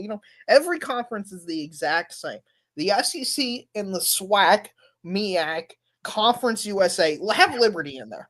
I mean, Liberty plays, West Virginia, South Carolina State, and Central Connecticut State University, and all these schools that nobody's heard of, but put them in there. You know what, Daryl? At this point, why don't we just get rid of conference tournaments and then we'll go from there? Let's do that. And that I think we should just go further. How about we just get rid of non-conference games? I mean, who cares about non-conference games? Who cares about rivalries, tradition, passion, history, all that stuff? We should have 10 conference games, okay? And then we should have one FCS game. That way they can pay the bills. And then we should have one game that's a non-conference game that all the Power 4 school teams will basically win against the G5. We should have that happen to show the G5 doesn't matter. And then guess what?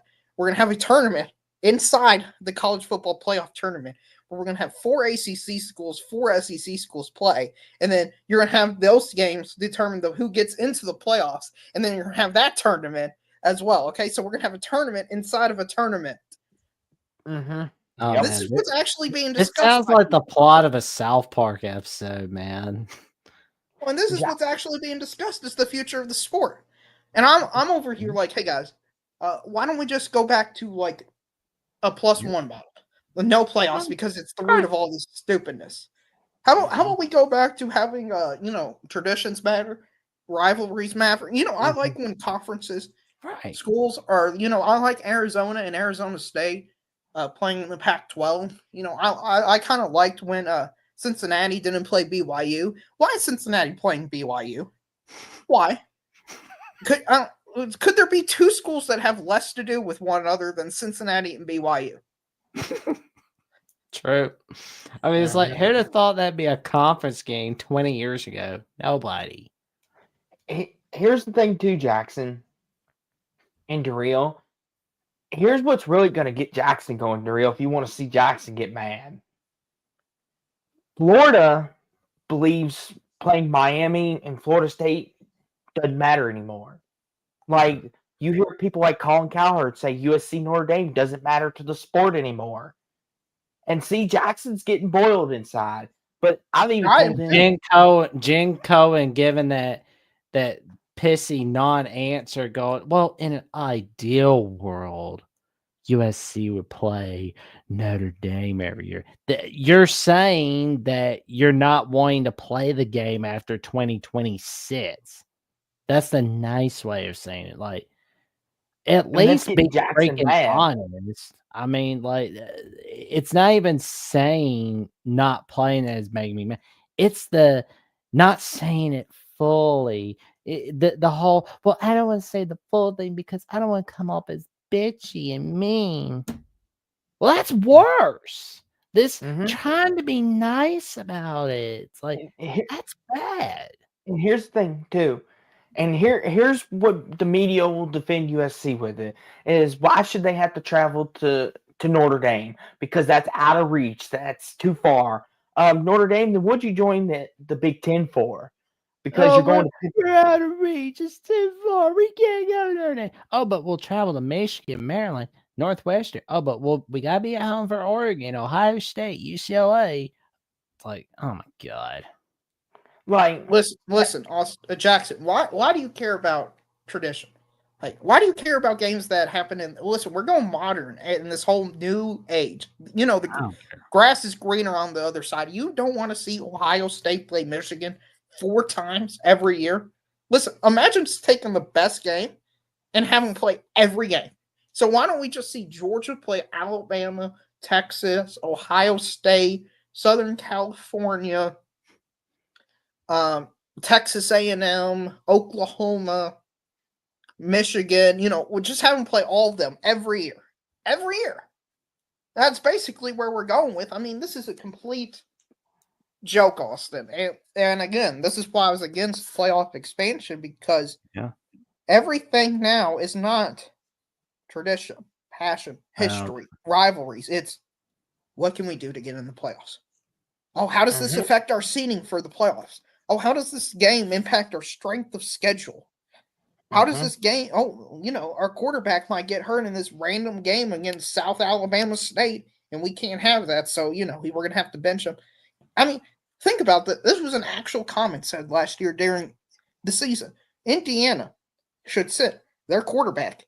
That way the committee doesn't know how good Indiana is compared to Ohio State. I mean, Jackson, if I told you 10 years ago, hey, you know what? When Alabama's playing great and they're on the bubble against Auburn, you know what they should have done?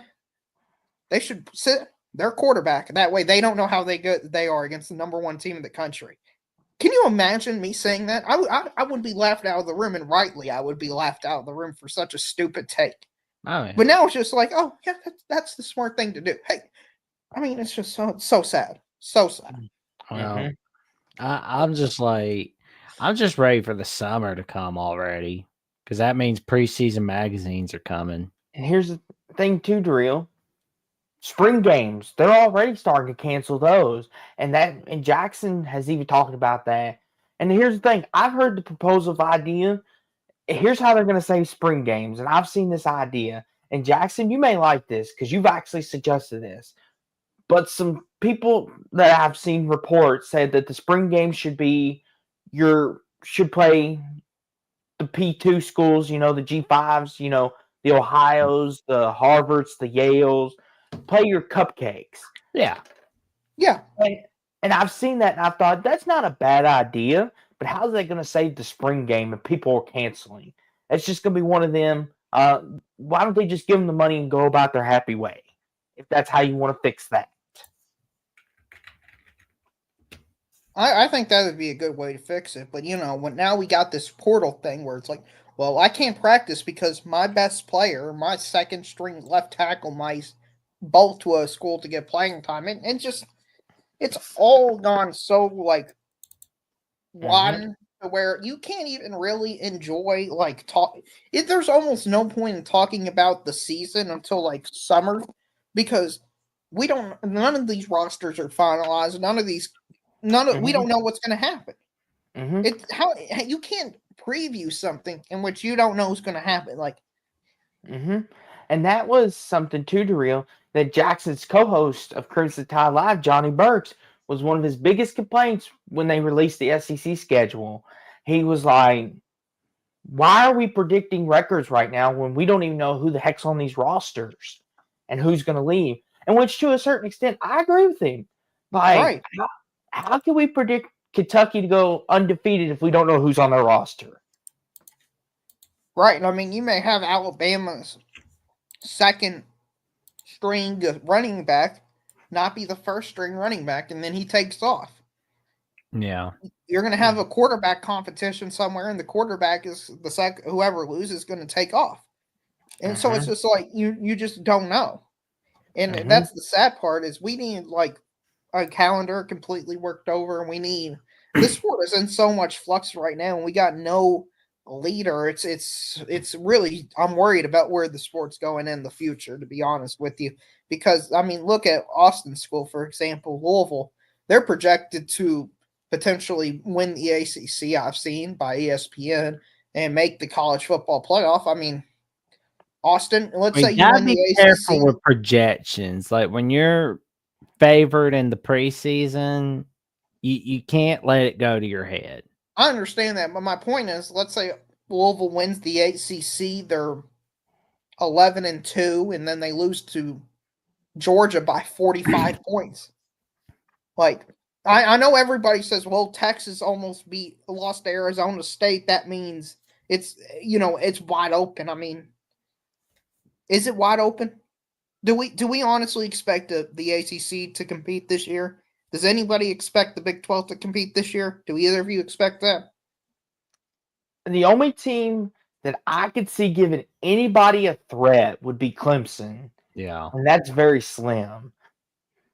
I feel like LSU's going to be real sorry when they go against Clemson. Because I mean, it's like LSU's just real sorry in the first game of the season, like they have been for the last 3 years. Well, Right. last 4 years actually. My mistake.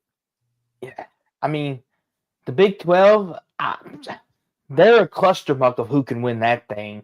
We could have an 8-4 West Virginia team come out of that field. Right. None of those teams can win the national championship or probably even win a game.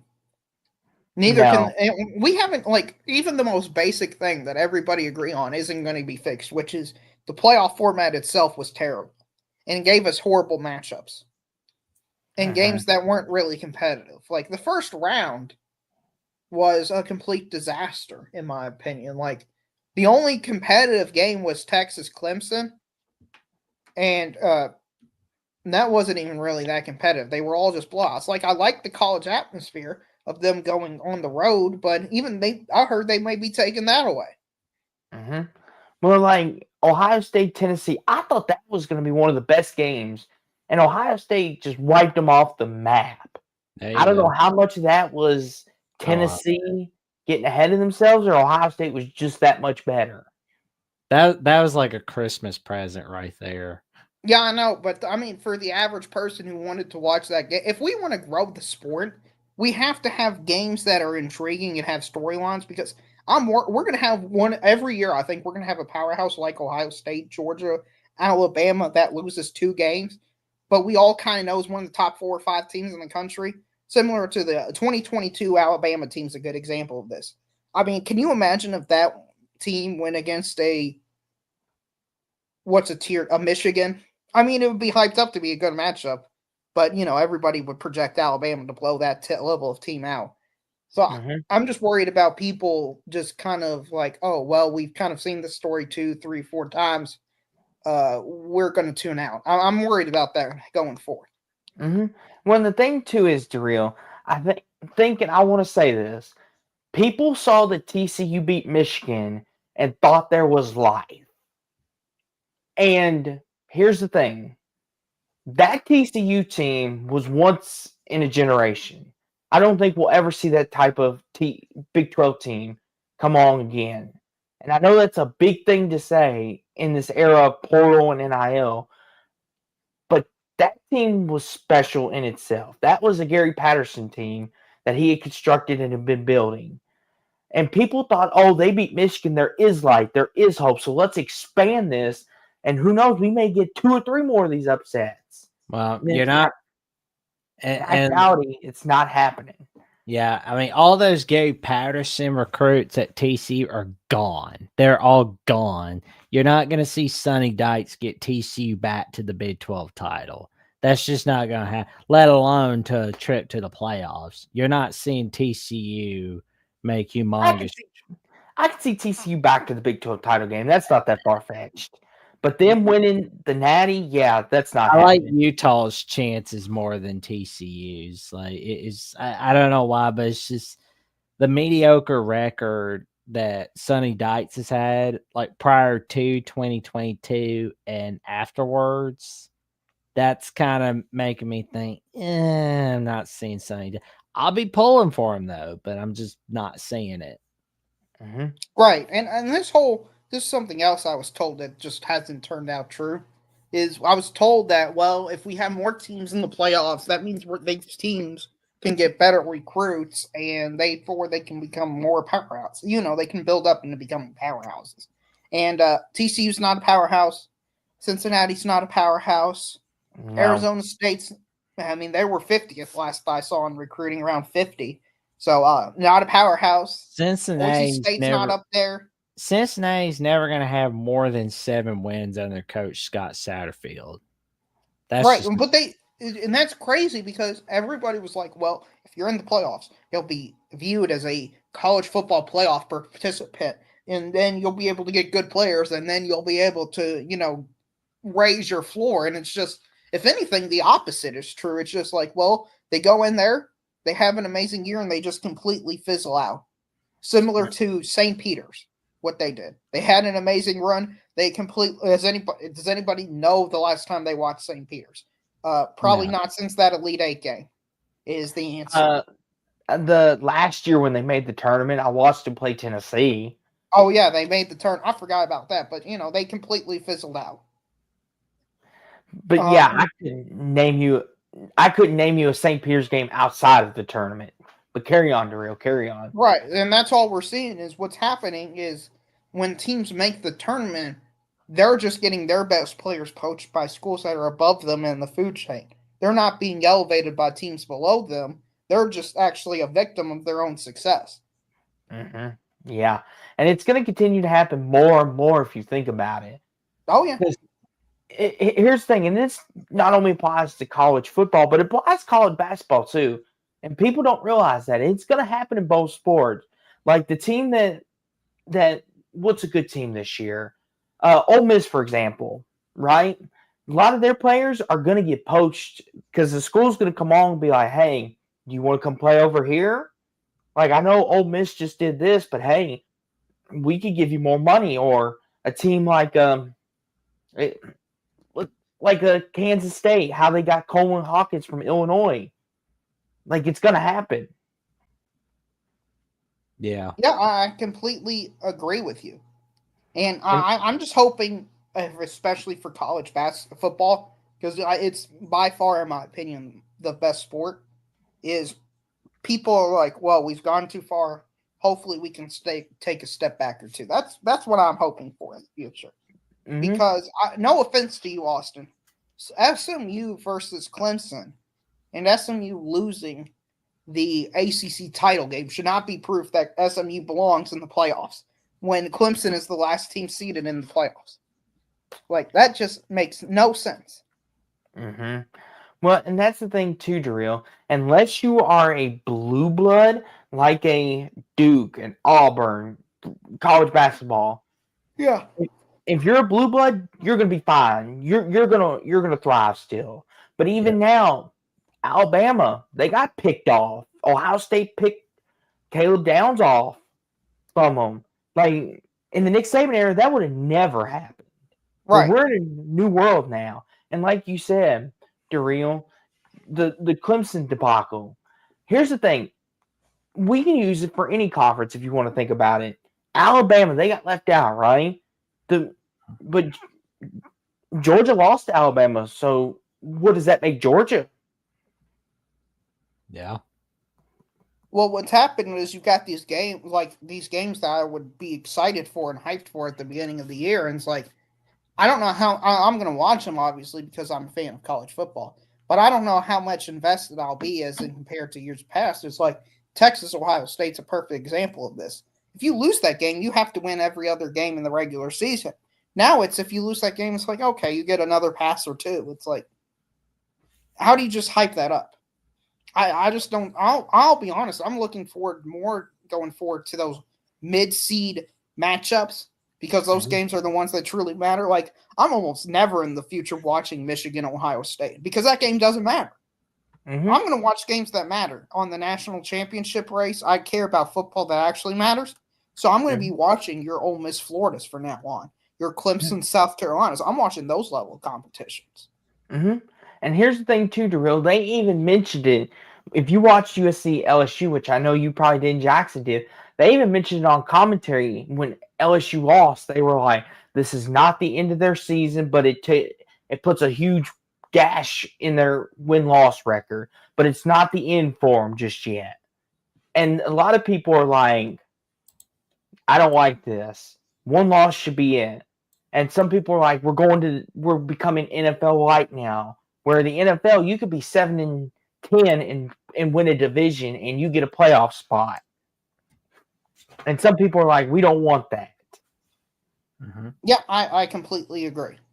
Mm-hmm. I completely agree. I mean, Austin, are you planning on watching the Ohio State-Texas game? I mean, what's the loser of that game going to drop to? They're going to drop to, what, 5 or 6? They'll still be safely in the playoff field, even after the loss of that game. Mm-hmm. And what chapped me the most, Daryl, was the Michigan-Ohio State game. I watched the entire game start to finish. And Ohio State played like dunk heap in that game. And they lost. And they still were in the field. What are we playing that rivalry for then, other than pride? Ohio State is 10-2. That was their second loss, and they did not play like a playoff team.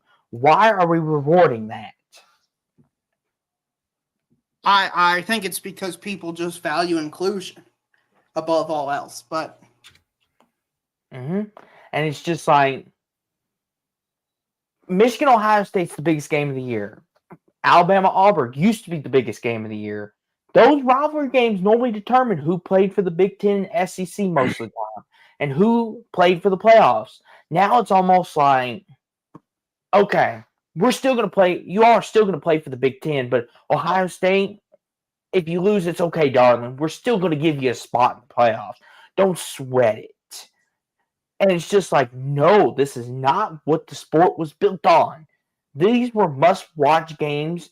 These were must-win games. Everything mattered. And like you said, Darrell, we could see Ohio State, Michigan 4 times a year.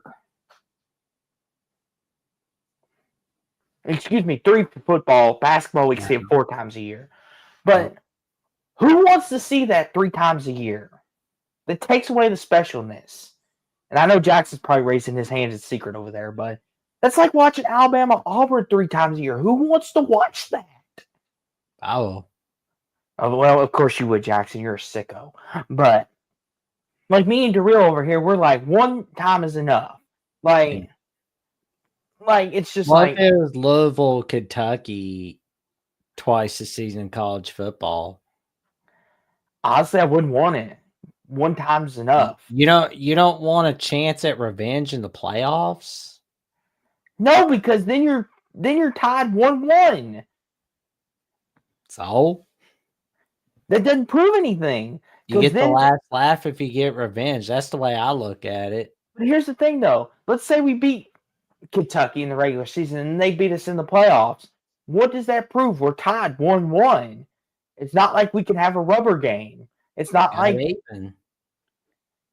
But that's the whole point of the rivalry, though. It's to have bragging rights for the whole year. That would be like. How do you feel on that, Darrell? like, I'm not going to look forward to that first regular season game. Like, I know in the future, going forward, there's going to be Ohio State, Michigan games that literally don't matter at all. And I'm wondering what the fan bases are going to do when that actually happens, is when you have a game that literally doesn't matter at all. Because, they talk about how it's the most passionate rivalry in all of sports, and that's probably true. I mean, Duke Carolina's up there, for example. But what's it going to be like when there's nothing at stake and just an exhibition game? I'm very curious on when that's going to see. In worst case, the nightmare scenario is, what if Michigan wins the regular season and the conference championship, but Ohio State wins in the playoffs? Mm-hmm. Oh, Lord. See, Jackson? Auburn Dune Forever says, please don't put that torture of 3 Iron Bowl games in 1 year. Please, no. So, listen, Jackson, I get it as a traditionalist, and I love you to death for it, but you cannot tell me you want to see this 3 times a year. It takes the specialness away. And it's just like, if Alabama Auburn is tied 1-1, and then y'all play a third time, okay. Make it like a series. That's fine. But with college football, if it's tied 1-1, yes, and it brings up Darrell's point perfectly. It would just water down the matchup in my It thought. would water down the matches, I guess, for at least a few years. But then, like, over time, everybody's going to get excited about the Iron Bowl again. Because I used to think, and here was my thought on it, and y'all may disagree or not. I used to think, oh, this is cool. There's a chance they could play 3 times a year. There's a chance we could have 1-1, and the playoffs could be the rubber match, and then the winner owns bragging rights. And then goes my thought of, but then the specialness is gone. Because then Auburn, Alabama, guess what? You get to play them again. And it's just like, I mean, good for Bama that they got a win back, but it's like the specialness. Like, Jackson, could you imagine having to play Auburn again after the Isaiah Bond in the back of the corner of the end zone? Could you imagine having to play them again? Oh, it would feel kind of weird, but then it's like, huh? That's all right with me. Because as a fan, you emote so much emotions in a game. It's just like you're like, you got to see this again. Like I just gave you everything I had, cheering you on and watching you on. Yeah. And see, but as an Auburn fan, my heart couldn't do that 3 losses to Bama. I can't do that. Well, I don't think Auburn's gonna be losing 3 times Bama. I feel like Hugh Freeze's gonna have Auburn rocking and rolling when he's got all his roster ready. Here's the thing. The only time it works is college basketball, in my opinion. Like the year Darrell, you can relate to this. The year we both made the Final Four and we played one another. Another that year. I thought that was kind of cool. But for college football, it's kind of like a no. Because for me, I'll say this, Jackson. Let me ask you this. Okay. For example, if Auburn, Alabama play for the national title next year in college football, would you be cool with that? If Auburn and Alabama play each other for the Natty, Yeah. I'd be all right with that. Even after you've already played them. Yeah, why not?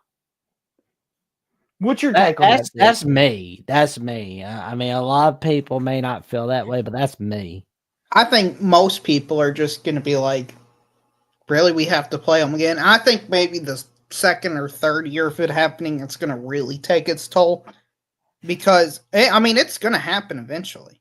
One of these teams are too good for too long, too consistently for happen. In college basketball, in a one and done format in which it's a 40-minute high tempo 3-point shot game, anybody can beat anybody. But in college football, the upsets just don't happen almost ever. Even throughout like your average course of the regular season, these upsets just don't happen nearly as much as college basketball. So we're going to eventually, I almost want to put a guarantee on it the next 5 years, we're going to see a team play twice or even 3 times in this 12-team playoff era. I know the committee will probably do everything possible to avoid it, but with how good the SEC is and the Big Ten is, it's just bound to happen to somebody. Mm-hmm. Like, I mean, we're going to have it to where it'll be Michigan, Ohio State, Alabama, Georgia, Texas, Georgia. We almost had it with Texas, Georgia if they made it to the national championship this year. I mean, we're only 3 games away, and this year I think there was more parity. Last year there was almost more parity in college football than any other year. Mm-hmm. Or for a long time. So if it almost happened last year, I almost can guarantee it's going to happen soon. And it may not even be a good series we're talking about. We could have a Duke SMU series where they happen to play in the regular season, play in the ACC title game. There's, they both win a game, make the the quarters, and could you imagine have a trash series like that making? Could you imagine the ratings for that? I mean, the ACC is going to be like, what the heck? Yeah. I mean, it could be something weird like that. I think we kind of went off the rails about the end of the world coming soon. How about Notre Dame, Ohio State? Or not Notre Dame, Ohio State. Ohio State, Penn State. That'd be one that could happen 3 times. Yes, I could see it. Yeah. Oh yeah, Penn State will choke regular season, Big Ten title game, but then they'll probably beat the Buckeyes where it counts, I guess. Right, but this is also Penn State is a perfect example of what I'm talking about. Penn State made the Final Four. They made a 4-team playoff basically, and almost nobody cares.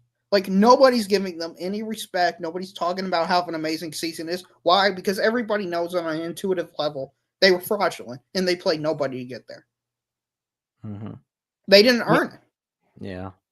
Mm-hmm. Yeah. And I'll say this too, real fast. Darrell, before we let you go for the night, I gotta ask, what's your bold take for the Kentucky game? Are the Cats gonna win, or what are you thinking? Of course we're gonna beat Tennessee. I mean, we already beat them twice, and they're Tennessee. I mean, they're just failures in college basketball, and we're the best program in the history of college basketball. So we're going to beat Tennessee. I should have expected that. Why even ask a Kentucky fan their opinion?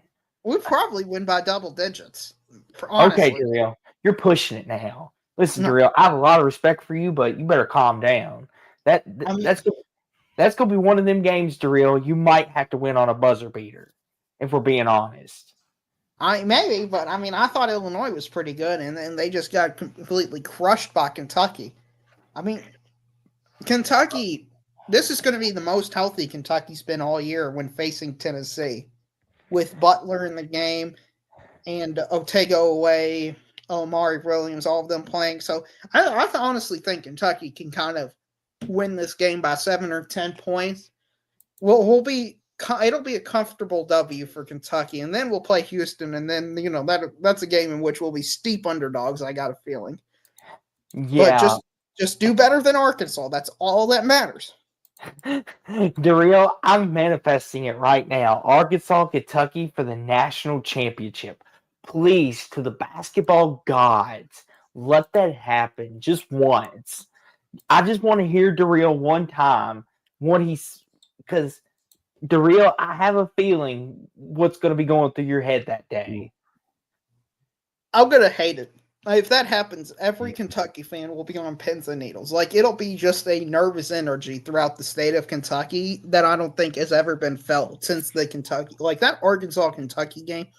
The vibe of that game was so weird because it was like, oh no, he's coming back, and it's like, we gotta win. We gotta win. We gotta win. We gotta win. Everybody was just like, but we might lose, and if we lose, it's going to feel terrible. It was just so nervous energy, and then we lost. It was honestly the most deflating loss I think I've ever been as a Kentucky fan. Yes, Oklahoma. She committed to Oklahoma. Yeah, he's talking about Chavez. Yeah, Auburn Dim forever. We appreciate you coming on in. I believe it's your first time on the channel, on the show. Thank you for tuning in, good buddy. Yeah. I was going to ask you all about. I put both the channels in the chat. If you want to subscribe to both of them, like, you'll get some top notch content. That I can promise you. Auburn Doom forever.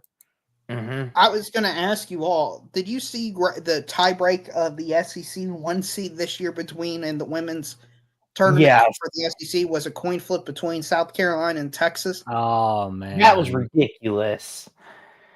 That was dumb. Like, I'm not even really knowledgeable on women's basketball, and even I was like, okay, that's dumb. Well, they only had 2 tiebreakers, which was head to head and like your record against other conference opponents. And they all went against common opponents. They all, both being Texas, South Carolina, went undefeated, and their third one was coin flip. I was expecting like maybe strength of schedule, margin of victory, or nope, none of that. It's just very basic. Well, and the thing too is, Daryl, like in the NBA, they have a coin flip too, but it's like the very, very last thing they will do. Like the coin flip is like, even for college basketball, they have it, but it's like the 9th or 10th thing they will do. They will break the tie some way else. Yeah, third is a bit extreme on that list. But since this guy is a women's basketball fan, I am going to talk. You mind if I talk a little bit about women's basketball? Go for it. Knock yourself out, Daryl.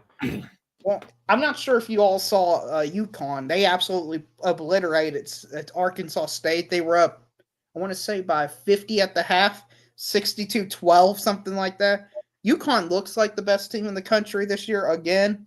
Well, UConn women's basketball always wins. That's the thing. Yeah, it's them or South Carolina this year, and then the rest of the field, which is kind of weird because UCLA is the number 1 overall seed. But there's just something about that team I just don't fully believe in. I know they beat South Carolina earlier in the season, but like I was watching their game against Richmond, and it was tied at the half. Now they pulled away in the third quarter and dominated them, but I mean, Richmond's an 8 seed, and Richmond's not a team that in the women's game should be challenging the number 1 overall seed, in my opinion. And no one out of South, in my opinion, this is just my opinion. I'll take UConn, South Carolina, Texas, UCLA over the field. Yes, I would take USC could have won it all if Juju didn't get hurt. I agree with that. Without Juju Watkins, I just don't see him winning. I mean, the size was the reason they dominated Mississippi State, but they weren't able to extend the lead any because of Juju Watkins getting injured. If her going up against Paige Beckers or somebody like that, because she's going to have to go the point guard gap later on in the tournament. It's going to be pretty massive.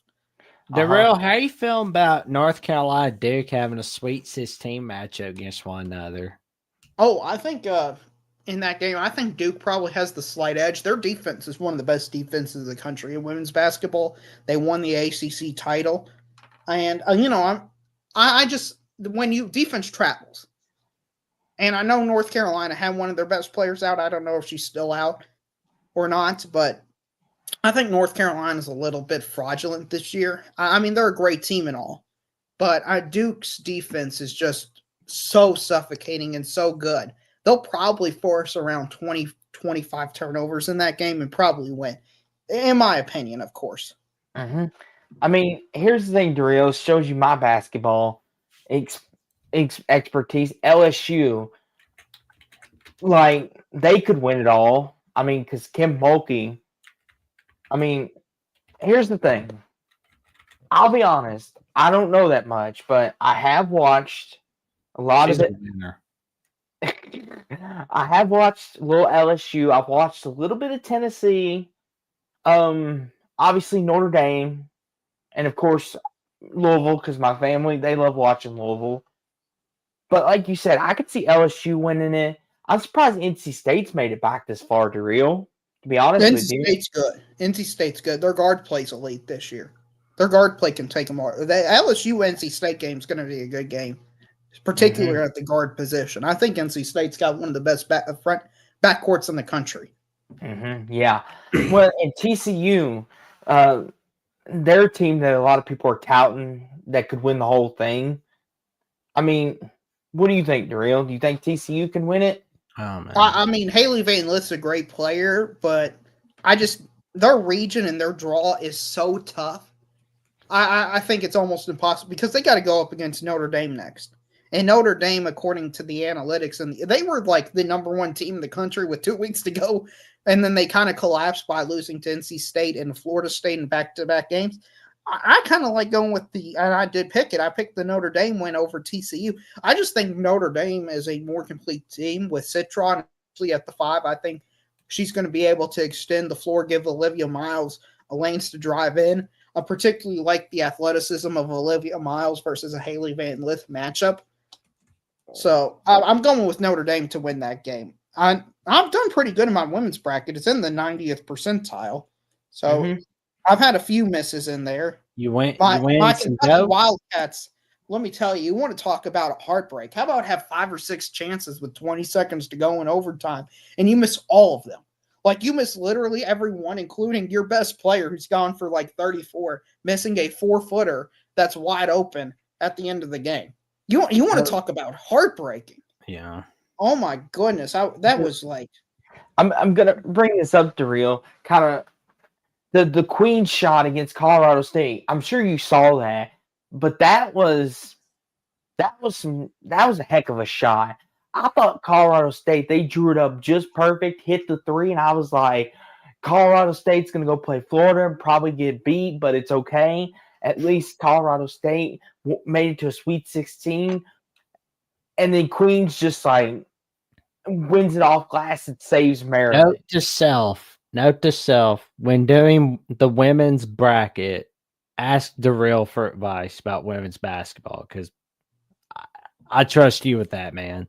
Well, I've got all my Elite 8 still alive, so I'm looking pretty good according to my bracket. You winning some prizes out of it? You winning some dough? No, unfortunately not. I've missed 3 in the Elite. Oh, maybe. I mean, listen.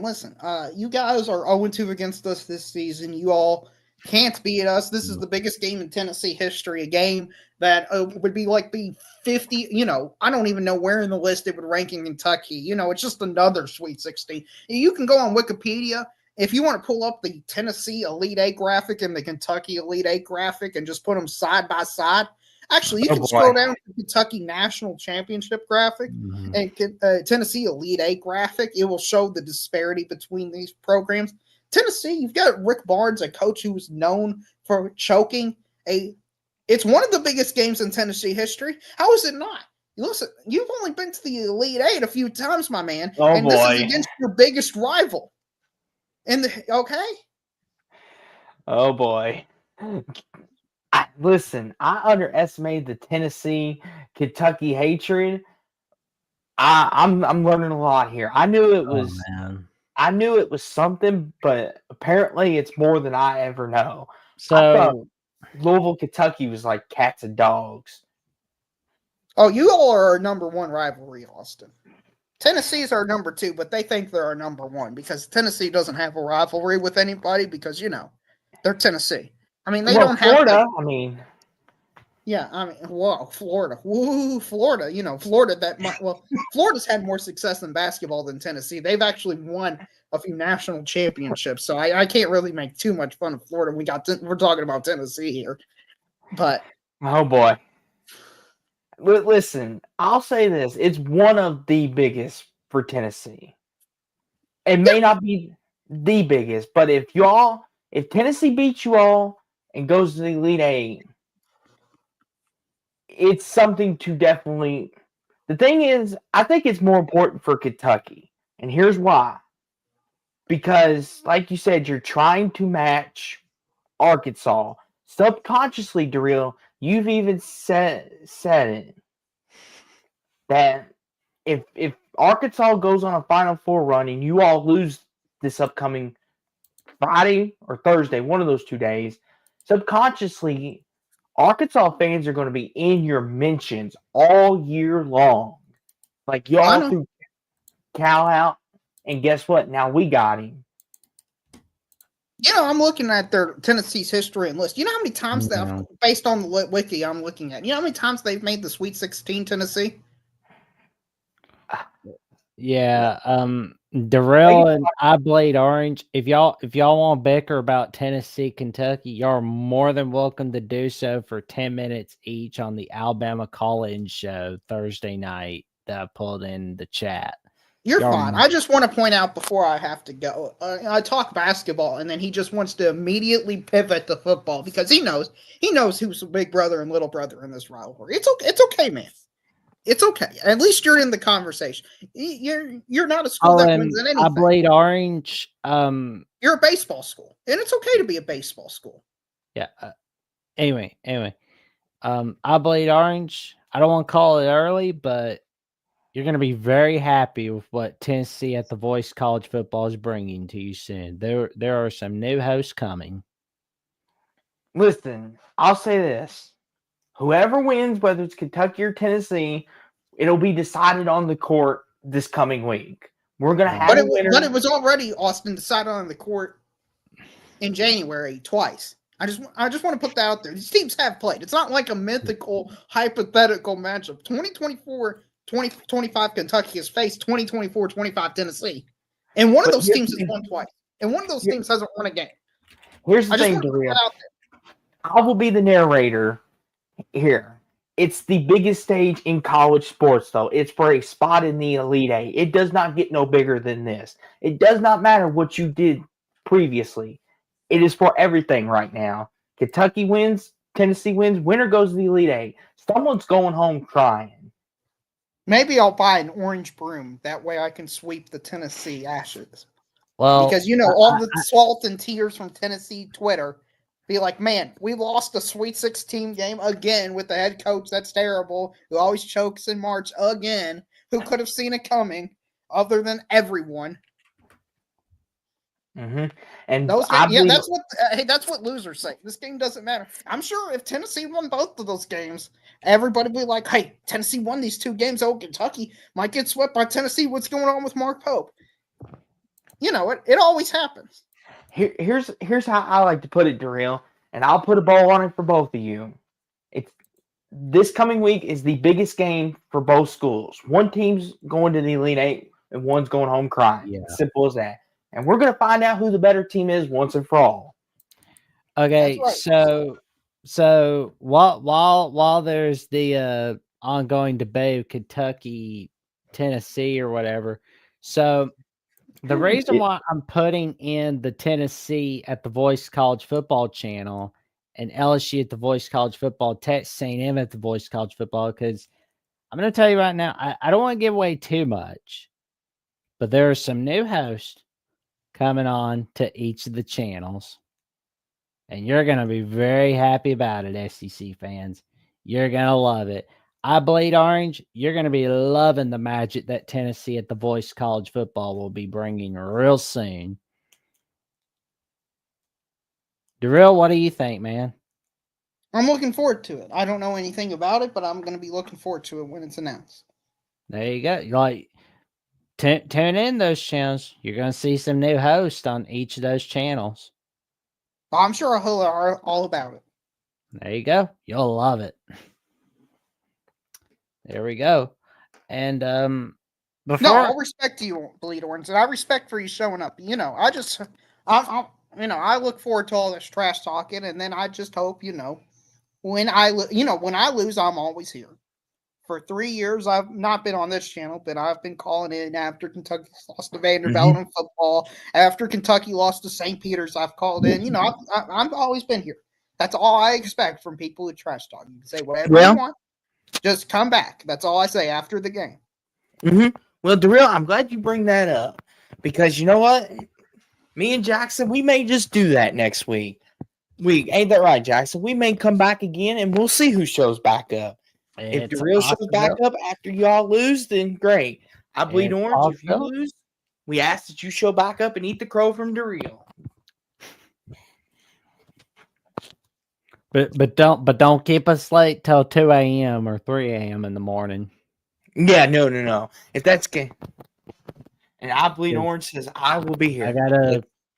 I gotta rest my voice for Wednesday afternoon for the buzzer beater of Will and D and the Crimson Tide call-in show where Jeffrey and I take your calls Thursday night, and I feel I'm gonna lose my voice in just a bit. Well, I'll say this. Good luck to both of you gentlemen.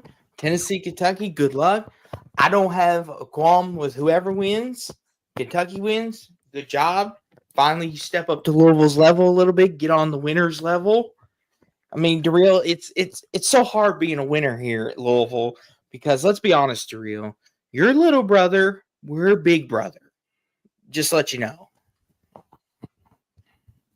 Austin, I know you don't even believe that. No, I don't, Darrell, but I have to. I mean, I don't know. Listen, it's okay. Listen, somebody has to be first. And that just, it's hard being the best. It's not easy expecting to win every game. There's a lot of, we have too much success, honestly. Like, it's almost would be better to be like 15 and 16 every year and just be an underdog. Well, like, would almost be rather to be in that position. Because I can't understand when people talk about Cinderellas. And I just kind of wish I was one. And, it's something I'll never experience. But it's okay. I think Jackson wants to wrap this up, Austin. So here's the thing. I'll say this. Kentucky sucks, Louisville rules. There. Well, Darrell, what you got going on in your world this week? I'll be tweeting about the games. I'll be reacting to all of them, I'm sure. I'll be, commenting on people's posts about the scores and all that stuff. I'll tweet about any injuries. Unfortunately, I've been doing that the last few days with Juju Watkins and Damian Lillard's injury, his blood clot injury. So, that's what I'll be doing on X. And then I'll be moving toward college baseball. I don't know if you all watch college baseball, but man, there's some disappointments in college baseball this year. Some Florida State football level disappointments this year in college baseball. So it's been fun just keeping up with those teams and seeing how bad they're doing. There you go. Well, I'll tell you this, Darrell. I liked what you post about the Patino father and son duo going against one another. That's going to be fun. And yes, it will be. Yeah, and I saw that I Bleed Orange. I saw that on Instagram where Damian Lillard had a block. I feel like nothing goes right for Damian Lillard. He leaves that trash heap called Portland. Supposedly he's going to get a title. Well, he can't, apparently. It's like, oh my God. He's like Charlie Brown at the pitcher's mound, or like trying to get that football from Lucy. Just never goes right for him, unfortunately. And yeah. Well, guys, I'm going to get going. It's been a while. I think Jackson wants to wrap it up. So hopefully if I leave, he'll be able to wrap it up. Thanks, guys, for having me on. I'll see you next week when hopefully Kentucky's in the Final Four and we can talk about Kentucky winning it all and just Kentucky being great. We'll see you soon. We hope you like the Mark Pope hire, man. Like, I was first worried, but now it's home run. Home run. Of course, if we lose, then it's not a home run. But as of right now, since we're winning, it's a home run. Not better than Pat Kelsey. No breaks. There you go. Where are you playing at this week, Austin? Oh, we're on the couch eating potato chips. Oh, okay. Well, you can see us in Indianapolis this week if you happen to be there. Have a good week, you two. You too, Darrell. Oh man. Well, Austin, we got bedtime in a little bit, but sleep's for losers. I mean, we could stay up all night. No, I'm just kidding. But Jackson, you know it's not for losers. What's that? That's the Voice of College Football Alabama channel. That is not for losers. That's for winners. Winners like you, Jackson. You're a winner. I appreciate it, man. But yeah, so Coach Burtz and I did this week's edition of Crimson Tide Live. Jeffrey was not there this week because the bat signal called him elsewhere. But Coach Burtz and I went over the recruiting updates. We went over the quarterback battle. That's why I call it the quarterback battle royale, because it's quite a battle between Mack and Russell and Simpson. And it was quite fun. And it's funny, though, Coach was live reacting to Alabama Maryland women's basketball. We almost won against Maryland, but we were no cigar against them. It's like, good grief. But Ms. Barker did her best. So there we go. And of course, there's the 25th edition of the Alabama Call-In Show where Jeffrey and I take your calls, where we go over our take on the Alabama Crimson Tide and much, much more. Plus, watch for, if you got your notifications on my personal channel, you can check out the 65th episode of The Jacksonian, where I have on Ruby Dreyer Finley, the co-host of Ole Miss Live and the production coordinator at College Game Day, where she joins me to discuss what inspired her get into sports media, her love for Ole Miss, the 2024 season for Ole Miss football, the favorite memories of Ole Miss, and her favorite memories ever since she got into College Game Day. Let me tell you something. It's a fun episode. We have so much fun. And, we trash talk. We even like basic comparisons to Mississippi State being like the Detroit Lions, because like they can't ever have anything nice. And when it's something nice, it's usually on a bad note. There's a catch to it. But let me tell you, it's a fun episode. And if you Detroit catching strays. There we go. And thank you so much to whoever became my new subscriber. I think it was you, Auburn Doom Forever. I'm now 103 subs from that magic number 500. And I'll need all the help I can get to gain the 500 subs, then gain the 1,000 subs on Jackson Johnson 979. And if you love my updates on the Jacksonian or on Alabama with the Voice of College Football, check me out on JacksonVOCFB on @/Twitter and on Instagram and Threads Jackson Johnson 543908. Austin, what have you got going on, good buddy? I've got a couple things going on. This week I might do a call-in show after the Sweet 16 Elite 8 games, see how the week goes. You can find me on Sports Talk with Austin 2002. Appreciate you to whoever subscribed, whether that was Bleed Orange or Auburn. I appreciate it very much.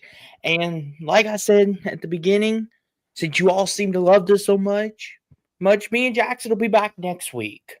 If you like Tuesdays, we'll be back on a Tuesday. If you like Mondays, let us know. What day would you like us to come back? We will be back. We will take your calls about anything in the sports world. We'll talk basketball, football, baseball if you would like. We'll talk NBA. We'll talk hockey if you want. Now, disclaimer, me and Jackson are not hockey We're professionals, morons about it. but we'll give our best effort. We'll talk NASCAR. We'll talk professional wrestling if you like, because that is a sport. We'll talk gymnastics. Now, I ain't going to talk about skiing, but you get my point. It's an open forum, and we won't bite. But that's what I've got going on. You can follow me on Twitter as well. And we hope y'all enjoyed the show. It was fun doing this. Jackson, as always, it's a pleasure doing this show with you, good buddy. And as always, I bid you all a farewell, a good night, and adieu. And go Cards, everybody.